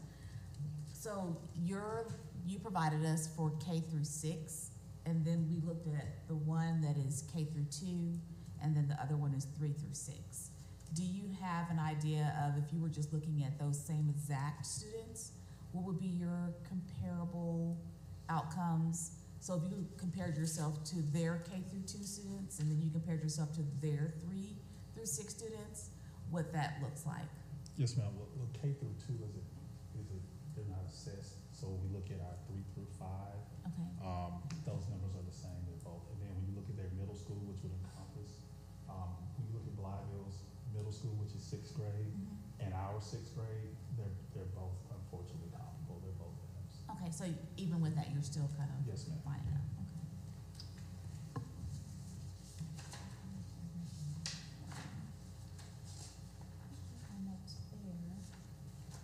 And then with this that you provided to us, Yes, ma'am. can you just provide a little bit more detail on what exactly this means? Because I see you spoke to that you're the 4th highest performing nationwide against your KIP Yes, ma'am. partners. And so how does that translate into what we are seeing and how that kind of shakes out of what we are seeing for what your state expectations would be? I think the translation happens with the implementation of CKLA foundational skills and also 95%. Out of all of those schools in the network, we are the only region who is implementing those 2 HQIM. The actual network, they were, in a state of shock, seeing that our students have met EOY already with those implementations. And I definitely think this is an anchor that shows that when you choose the right things for your students, you give your teachers the right training to use those things, you will see big impacts. And for us to have about 73% of students performing either average or better, that is significantly better than where we were in the beginning. And just to ask and to share, outside of this, and then I think you shared some other pieces, is there anything else that you guys didn't get a chance to share you're like extremely proud of right now, that you feel like that what you're implementing, you're seeing some difference or some growth or some positive outcomes? I think the positive impacts that Mr. Boyd and myself are making, along with the rest of the senior leadership team, getting some infrastructures that were once great back in place, and seeing that transformational work takes time. Also, the investment in the areas that we serve takes time. I can tell you that those are truly pieces that I value as being also a stakeholder in this region. Yeah, I would agree. One of the things that my team has really been proud of is putting systems in place so that we can systematize a lot of those best practices. So that's probably one of the biggest things, that's kind of like the analogy about buying a house. These are the things that are behind the walls that you don't see, but you'll see the benefits of it. So if we do good electrical, you don't have to worry about the lights flickering. So we know that we're doing a lot of work behind the walls with high quality instructional material, framing out how we're going to actually do professional development, placing a lot of the onus on our school leaders to be the instructional leaders and providing them with professional development every week to ensure that their practices are going to translate to teacher supports. Specifically going to your previous question about the number of uncertified teachers, we also have a large cadre of teachers who are novice within their first 3 years of teaching. So ensuring that our leaders have the tools to actually ensure that those teachers are able to provide students with high quality interventions and activities is going to be one of the things that we're most proud of, because that's something you don't really see tangibly, but you'll see it as a lagging indicator of how well our students are doing on performance. So that's one of the reasons we wanted to share that, is because for teachers at schools that have been underperforming for a while, for now to us to put in training and support, professional development, and high quality instructional material, and for them to have that level of growth within the first year of implementation is something we're proud of. And so when you work with schools that aren't doing well, you take every opportunity to give them that accolade and that pat on the back to get them continuously going. So that's one of the reasons we're really proud of that data. Well, again, thank you for coming in and sharing, and I do realize that you guys are a very new team. Yes, ma'am. And so I look forward to further conversations and seeing some of the outcomes you guys are able to bring together. Absolutely. All right, thanks. Thank you. Mr. Scott? Yes, I agree, and certainly want to reiterate that we're really appreciative of your coming in, sharing, and just as a level set, this particular document, I would love to hear bring us up to speed with fourth in the network, but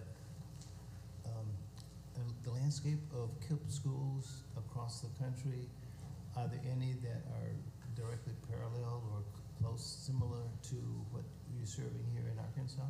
Our North Carolina region is. They actually build their model off the Delta. And so they are located in rural communities, still experiencing some of the external factors we are, because their two locations are, I think, about 3 hours away.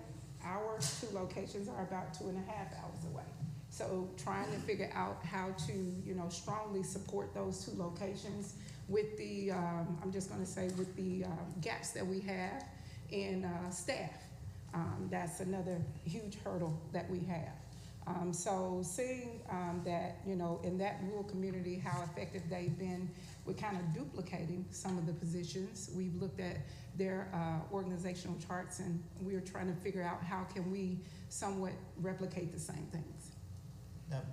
Yes, and I would also say, even without looking at the apples to apples comparison, we're also talking about some of the most high-performing charter schools within their communities.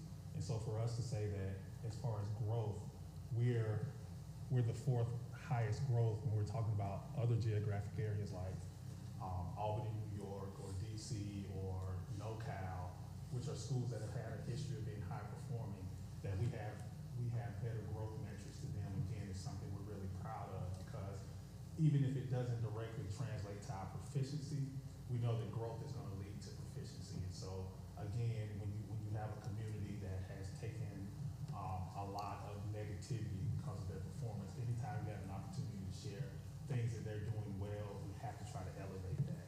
And so that's one of the reasons that we're really proud of that, because we're also talking about in comparison to some very high-performing KIPP regions, but we're still outpacing them as far as our growth. Excellent, thank you. I hear time and time again you talk about community, and I'm well aware of rural communities. Our children are faced with not the same options, but they are still faced with the work that you do in regards to educating them. So if you could just describe community and support within that community that you inherited, that would be good.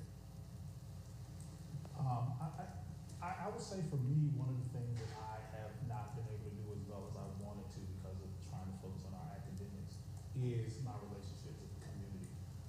So that is something that is an area of growth for me, but I will share something that I'm particularly proud of that we have done in our community. Within the Blytheville area, that area is known as, I guess, the de facto steel capital of the nation. And so one of the larger companies within that region is Nucor Steel. I'm working on starting a partnership with Nucor. Nucor has two programs. The one I would talk about is called New Path. And what New Path is they take high school seniors that have just graduated and they hire them on at about $50,000 a year. So it's an 18-year-old who gets $50,000 a year. And they give them an intensive year of introduction to Nucor and all the different facilities that work there. At the end of that year, if they're successful, they'll be hired on full-time at Nucor, making upwards of $90,000 a year. The reason that's so important is because in a high-poverty area, that is sustainable generation-changing wealth. Because if that child, 18, 19-year-old, stays at Nucor, they'll make almost $1 million in 10 years. And so we were just able to start that partnership with Nucor that they're going to take some of our seniors this year and put them in New Path. The reason we're particularly proud of that is prior to this year, it had been a program exclusively for Blytheville public schools. And so I was able to work with my KIPP Forward director to talk to the people at Nucor and say, if we didn't exist, our kids would be at Blytheville, so why is there not an opportunity for them? And also, because we're a charter school, one of the things we could do is we could actually create an elective class on employability skills so we can ensure that those candidates who you pick for New Path, we've taught about punctuality, we've taught about those soft skills, about things that they said have been issues with students not being successful in the program, like punctuality, you know, just those nuances that sometimes young people haven't learned as what they need to do to be a good employee. So we said we can actually curate a course for those students as an elective, so that by the time we have those students as seniors, they'll be ready to join your workforce.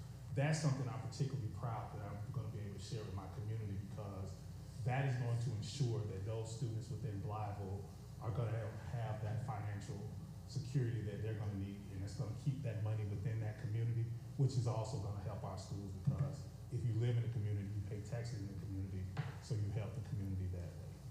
Can I hop in for just a second? So I actually had written that down as one of my notes to come back to suggest to you. So I'm glad that you mentioned that, because we are working very closely with Mr. Henderson, and who also sits on our state board, and we were having conversations about backing that down even earlier in the student's experience. So would love to touch base with you on how we're talking about earlier engagement, our middle schools, building that pipeline a little earlier for students to be able to know about the process, so that when they get to high school, then they're in better positions, not only academically, but socially. Absolutely. To have made some good choices so that they're able to do that. So would love to have further conversations about that with you and your team. Yes, ma'am. I'm certainly glad to hear that. And thanks, Dr. McClure. At the end of the day, as you increase your relationship with your community partners, excuse me, I believe you set the stage to inject a little hope Absolutely. in the community. Absolutely. And sometimes that's all the kids need. Yes. Some hope, because short of that, it's like, I'm living in this community, where are my options? And they find terrible options when they leave school within the community. So that way of leveraging relationships with some of the community partners will be huge, and having them being a part of some of the decision making you're doing when you have committee meetings, having those stakeholder voices. And by the way, I would say let's not exclude the voices of the kids. I'm told that the students should be at the table, but more importantly, they are at the table. Absolutely. Because they know exactly what's going on. And so when you're trying to gather data about mapping appropriate solutions that they may need, then it could come from their voices. So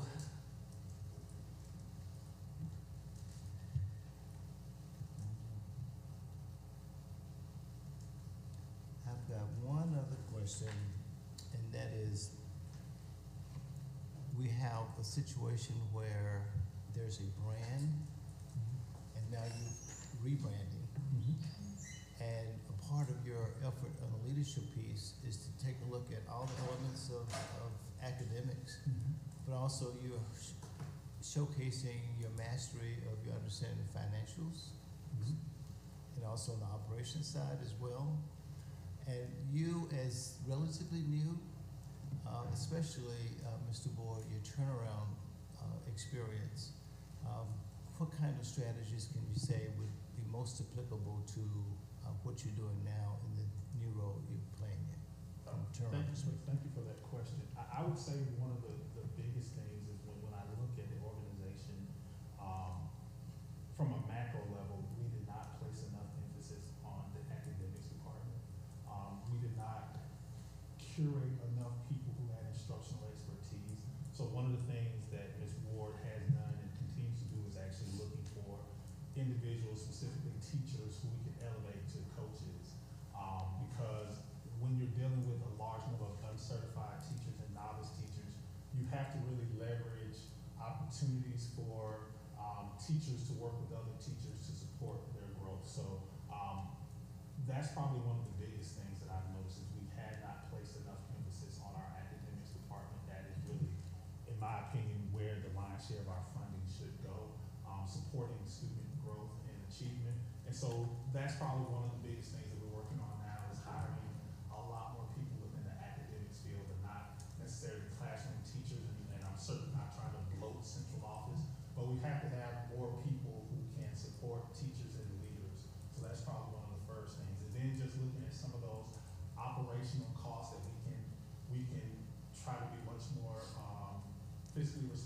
support in order to support academics. Because if we have a greater bench of coaches and master teachers, those also become our future school leaders. If we really invest in our paraprofessionals and their development, they become our next level of teachers. So looking at our bench and our development program and really supporting academics are probably two of the biggest things. And then the last thing I would say is really trying to be really good fiscal stewards of our money, working on trying to make decisions on a systems level to increase our capacity to do things that our students need. One of the things that KIPP is really proud of is our KIPP Forward program, which is we have an entire department that actually supports students once they get into college. And there was a article written in the Washington Post this past fall that showed that KIPP as an organization, that our students graduate from college at a much higher rate, and it's not comparable to any other region because we follow those students. And we don't just follow those students, but we also provide support. So whether it's supporting students financially to a limited extent, and sometimes supporting students financially is just telling them the things that they should be doing as a college student, because a lot of our students are first-time college students who don't have prior knowledge of how college systems work. So actually having our coaches who actually go visit our students on college campuses to support them is something else that is really important. And I don't think as an organization for KIPP Delta that we've focused enough energy on that component as well, because a lot of those students who may be local will end up becoming, hopefully, if they so decide to stay within the Delta region, could be our next generation educators. So we also have to work on that, because one of the great things about the LEARNS legislation, somebody who taught for over 12 years, I wasn't making $50,000 as a first-year teacher. So that is a great incentive if we can actually create the buzz within people within our community, that's a great way for them to give back to their community as well as actually get a sustainable income. Excellent. My last point, not necessarily a question, but student success planning is a huge element to injecting that hope. And the last piece is the community service learning piece, where you're working with those community partners and identifying opportunities for them to volunteer some time. And that could help as well. It is, and that's also a great question. I met with the Blytheville Rotary Club about 2 weeks ago, and one of the things that we talked about with the Rotary Club is they do a tree planting drive, and so we've had preliminary conversations with them about the next time they do something like that, actually working with them. We also have at our high school has already adopted a median that's complete 100% adjacent from the school. So we've already started the foundations of community service project. But again, that's another great part about our KIPP Forward program is the director and I've already had conversations about ways that we can get our students to start earning community service hours, and not just our high school students, but even some of our middle school students, so they can start earning those hours. Because one of the things that we flag is sometimes those community service projects also can become ways of getting students interested in things they did not even know was a possibility as a career path, or just sparking their interest in being globally minded but locally committed. So we're very proud of some of the initial groundwork that we made towards those community service components. And as someone who came from Florida, community service is already part of our graduation requirements. So I'm really glad that it's happening here, because students get an opportunity again to do things that they probably would not have done previously had they not been required to do community service. Mr. Davis? Yep, a couple questions from me. I'm still a little confused in regards to the attendance rate. What is the current attendance rate at the school?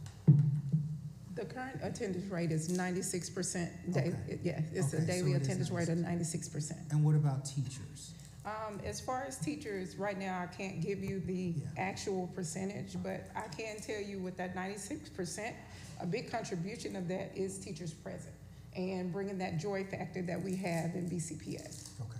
And you talked about the 90 minutes of intervention. Can you talk a little bit more about how that happens, when that happens, with whom does that happen? So we just implemented the iReady system, where it actually gives us the diagnostic results as something that's a driving source of metric that we use to create our instructional groupings. Yep. And how often does that run? We just took our first diagnostic actually 3 weeks ago. Okay. And what's the plan for the diagnostic? How often will you run that? It will run 3 times a year, at beginning of year, middle of year, and end of year. With us just implementing this program, our first test was 3 weeks ago. Okay. And so we gathered some great data from the test. And we also know what are the areas of growth where our students need to grow. Right now, we've looked at the collaboration with TNTP and started some standard scoping. And we've done this with calendars to see what standards students have mastered versus those that have not, that align to the personalized instruction that has been prescribed for students. What we foresee in the next 4 weeks to get ready for, Atlas is a big push around teachers actually incorporating student-centered groups that will be happening in sync around the classroom. And most of these group goals will be based on the performance that student had on iReady. And we are taking advantage of the instructional resources that the program also offers to refine those group settings to actually hit the areas where we see the most deficits. And when is that happening? Because you talked about the 90 minutes of intervention. Is that in addition to, or is that during? It's actually I'm going to say in sync with regular class instruction. Okay. Also with some pull-out time that we have happening with our interventionists. Okay. And so when you talked about, Mr. Boyd, you talked about progress monitoring and data-driven small group intervention. Is that the iReady is what you're referring to? Yes. Okay. If we could go back to slide, I have it as 31. It's the comparison study, 2023 school report card. It's probably in the 30s somewhere in the PowerPoint. Okay. Help me just understand, when I look at, particularly, I'm going to pull this out because it jumped out at me. When I look at third grade math and then fourth grade math, there's a huge gap there, right? And growth in a positive aspect. I'm assuming I'm assuming the students that were in this, I'm trying to figure out what's the opportunity there.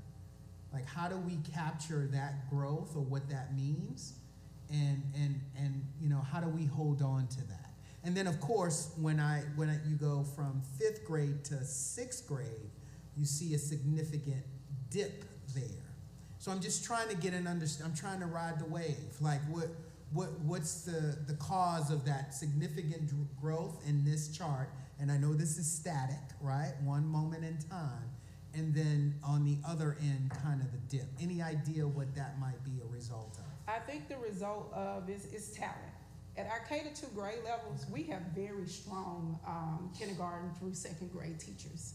And where we see a dip is when we get to those upper grade levels. This year we implemented Eureka Squared, which is a different version of Eureka Math.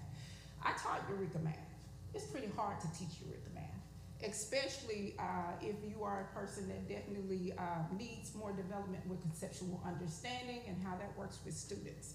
And so in part of this, we've noticed that our teachers need more exposure, not only to the curriculum development, but also just the concepts of math and that pedagogy. Getting them in more PLC communities where they're able to look at student work against what they do and perform on that student work is now opening those eyes. Also getting to classrooms more and just having real-time coaching instances happen when students are seeing misconceptions. That is definitely where I can tell you is an area of growth, but we know for sure we know for sure right now what we would like to do to help this. And we are seeing some impacts with some of that talent. Yeah. How do you support, because Ms. Ward, you talked about being in Helena, how do you support a Blyvold from Helena? How does the leadership team do that? Is it on the road constantly, kind of visiting? Is there someone there you kind of tap into? What does that look like? So Mr. Boyd in my home office is in Blyvold. And so Okay. we're actually located very close to this campus, BCPS campus. We Okay. work very closely in partnership with our external coaches as TNTP and also APSRC. I can tell you that he and I, on average, are probably on the road 3 days a week, going to go.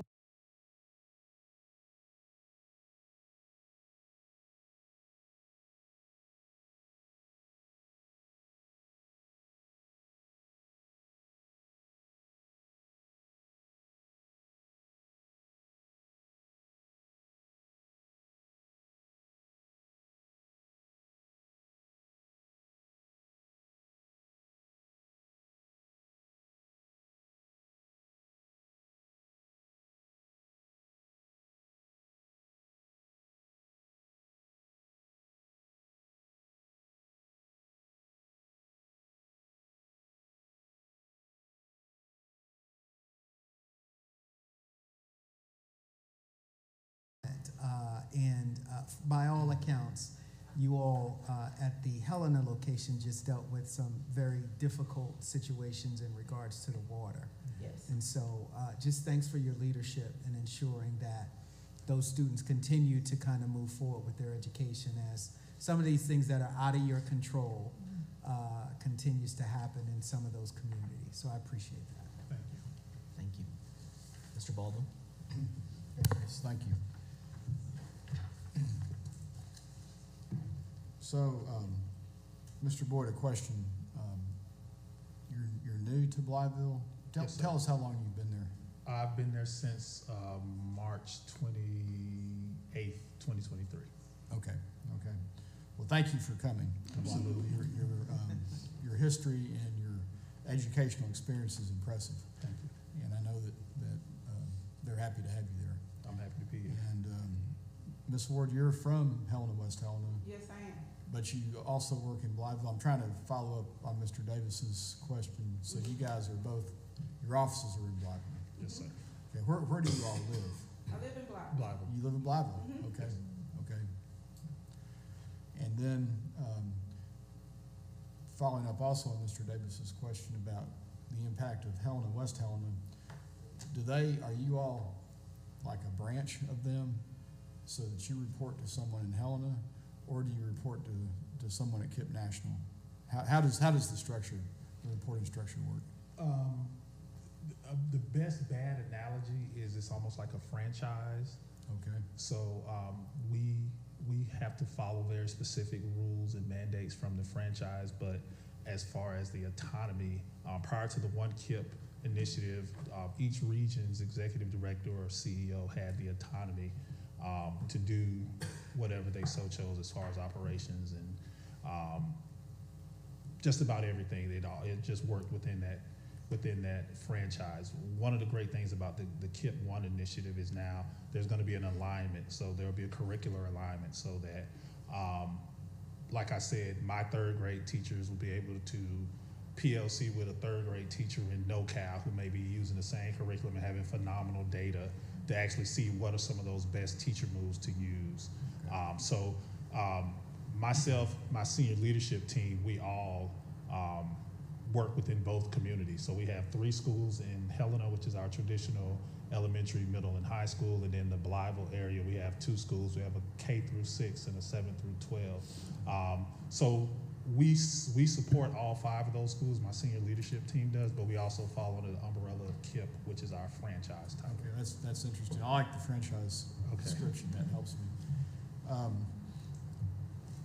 So what I hear you saying, at least what I think I hear you saying, is that the structure that you have in place between Helena, West Helena, and Blytheville, and then KIPP, the One KIPP structure, is a helpful structure for you all to move your grades forward.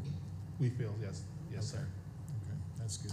Sometimes it's not that way. Sometimes you get, bureaucracies that kind of Absolutely. that are.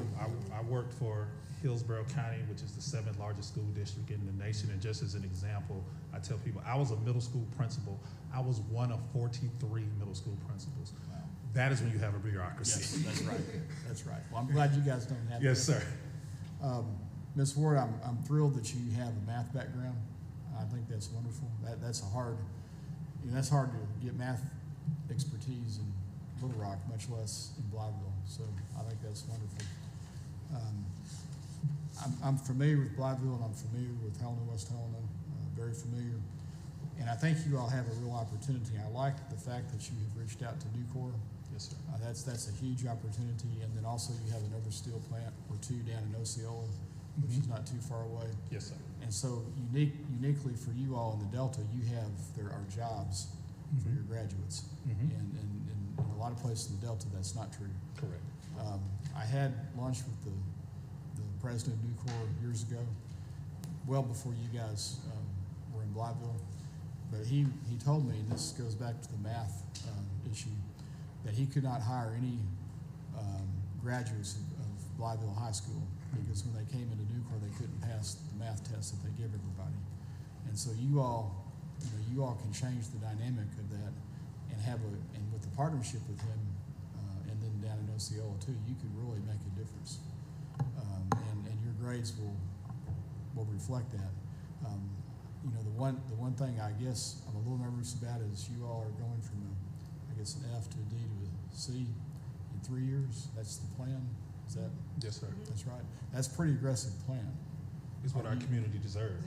Well, I agree. Do you think you can do that? Because there's lots of variables you don't control. It's already down there. It's Yeah, already down there. and let me just say, as a middle school principal, I was able to move my school from a D to a C within 1 year, and I can tell you, it's not anything magical. It's quality Tier 1 instruction.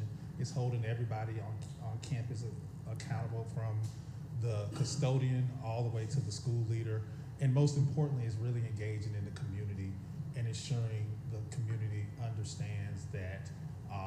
One of the first things I did when I was the principal of a D-rated school, I asked all my teachers to raise their hand if they felt like they were a D-rated teacher. And not a single teacher raised their hand. So I said, so if you don't feel like you're a D-rated teacher, then our score should show it. And so having those type conversations is, I feel like, the most important. Our students are always going to come in with deficits. That's the nature of the game. But what we do to intervene to support those students is what's key.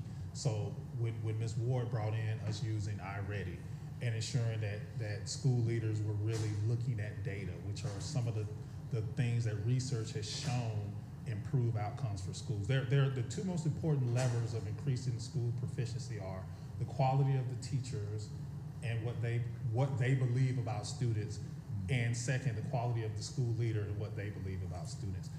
Ensuring that teachers have high expectations for students, regardless of their background, is so important. I can speak for myself. I'm a child of poverty. I grew up in a single parent home. My mother believed in education, even if she had a GED. But she believed that education was what was going to change my outcome from her outcome. I can say that my mother is a single parent with 3 children. She has 3 children with master's degrees who are all homeowners, as a lady who had a GED and was a custodian. So nothing prepares students for success better than a high quality education from a teacher who cares and a leader who ensures that they hire teachers who care. So we can do that, sir. You're exactly right. I think it is aggressive. I'll enjoy watching you all achieve it. Absolutely. And I personally believe, based on meeting you all just this first time, that you will achieve it. Yes, So sir. Thank you. Thank you. Ms. Newton? I simply like to echo what Mr. Baldwin said.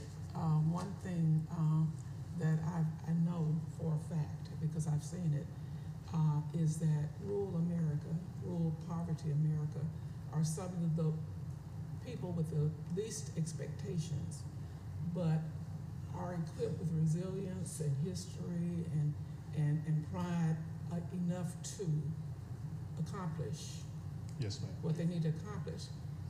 That being said, oftentimes they can't do it without leadership Yes. and the ability to bring things together and people together, the resources together, regardless of race, regardless of socioeconomic status or education. So I can profess and confess that I know that rural America is waiting for this challenge. I sense your energy, I sense your I'll use the analogy, the sports analogy of the March Madness. And generally, I told my son the other day, and all the 65 teams that come, everybody has an expectation that they can win it all. Yes. And so we decide based on whether they're seeded number 1 or seeded number 20 or whatever. But there's that drive and that ability to be able to overcome. And if you don't, you get back. And one thing that comes with sports is trash talk.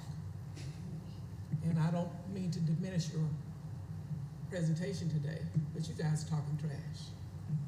And oftentimes you'll have an opportunity to prove yourself. And I see that energy. I know that the Delta is as people and families are as rich as the land is. Mm-hmm. And I commend you for your commitment to your area to say, we can do it and we'll prove it.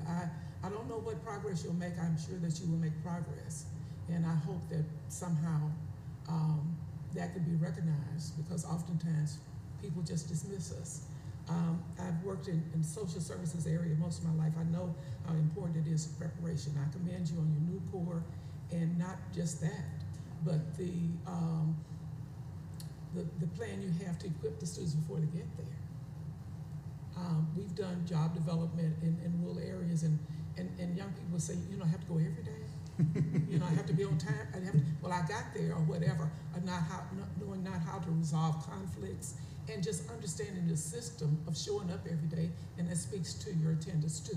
So I applaud you, and there is a secret that Delta folks have, and like I say, it may not be leaps and bounds in terms of performance. The one thing they can be assured of is that you have a heart of commitment, and they have a pride in knowing that they could do it, whether it's the teachers, and don't underestimate the value of involvement of parents. Yes. Now, they bring a lot of different things. They may not bring what another school's population is, but they bring what they bring. It's like a potluck. Mm-hmm. So they bring what they bring, and they bring it with sincerity. But if you take it and put it to the side, that's another thing. So, well, that's not as important as the person about the ham. Yes, it is. Mm-hmm. So I'm energized by the presentation, the commitment, and but most of all, the resilience of the folks to come together when they this is too sermonish, I guess. Oh, we need it. Keep it going. Well, I'm just saying, I know for a fact that it can be done. And you can be an example of KIP International as far as overcoming the challenges. And you could be a national example of what can be done. Both your backgrounds suggest that, and certainly the background of your team. You seem to have a very strong team. Yes, and that's as important as anything else. So make the trash talking real. Yes, ma'am. Thank you. Thank you. All right, do we have any other comments or questions? I have to, I appreciate, towards your comments, the students' comments. It's huge. At the end of the day, there's several things that can get your attention. What got our attention was these grades. Mm-hmm. The other thing was, over the course of time, you weren't tracking right. Mm-hmm. But the kids need help. Yes. And the help needed in times past have come from people that recognize the need for a job. So they acquire skills, they get paid, but then they find themselves making changes and churn comes up. They're moving, turn around, etc. But there are others that recognize the need to serve kids in the Delta who understand that it's their work in life, not just a job. Yeah. So they acquire skills, they get paid, but they stick it out. So they do the trash talking, but they become doers of what they say they're going to do. Right. So I encourage you to do that, because again, the very first thing was the looking at the letter grade, it's like, who's gonna do this? It sounds like someone with the heart's passion for the kids, a heart's passion for leadership will be the ones to get it done. So we encourage you to do just that, because we need leadership and something that's referenceable for the communities in the Delta. And looks like you're on point with committing to serve at KIPP Delta. Yes. So thank you for your service. Thank you. One more thing, I'd encourage you, I think it's important for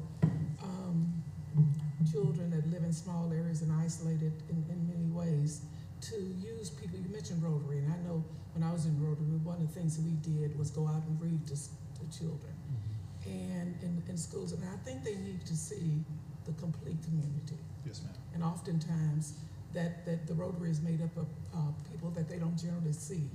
But to introduce them to Rotary-ish things and vice versa, Yes, I think would be very helpful so they can see life outside, even Nucor, Yes, ma'am. in terms of what they might be able to do. And it also is an opportunity to engage outward entities into what you're doing and enrich that. So that's one of the things I think is very helpful, is having people know who you are, what you're doing, and buy into it from a community perspective, from a county perspective, and from a state perspective. Yes, ma'am. Thank you. And then just one more thing from a logistical standpoint. And I said this to Eastham as well, but you talked about talent and needing that coaching in relation to talent. I think if you can begin to start to develop a system where you're getting your teachers certified, but then get them to that lead and master designation, where you can have that leadership in your building, boots on the ground, right there working with them. Plus, there are incentives involved with that. I think that'll be really helpful for you. And if you need any help with that process, you can always contact my office. Thank you. And we can walk you through that. Absolutely. Thank you. All right. Well, we appreciate you coming today and your presentation, and just thank you so much. Thank you. Thank you for your time. Thank you. All right. Is there any new business? If not, I'll entertain a motion to adjourn. So moved. Second. All right. All those in favor?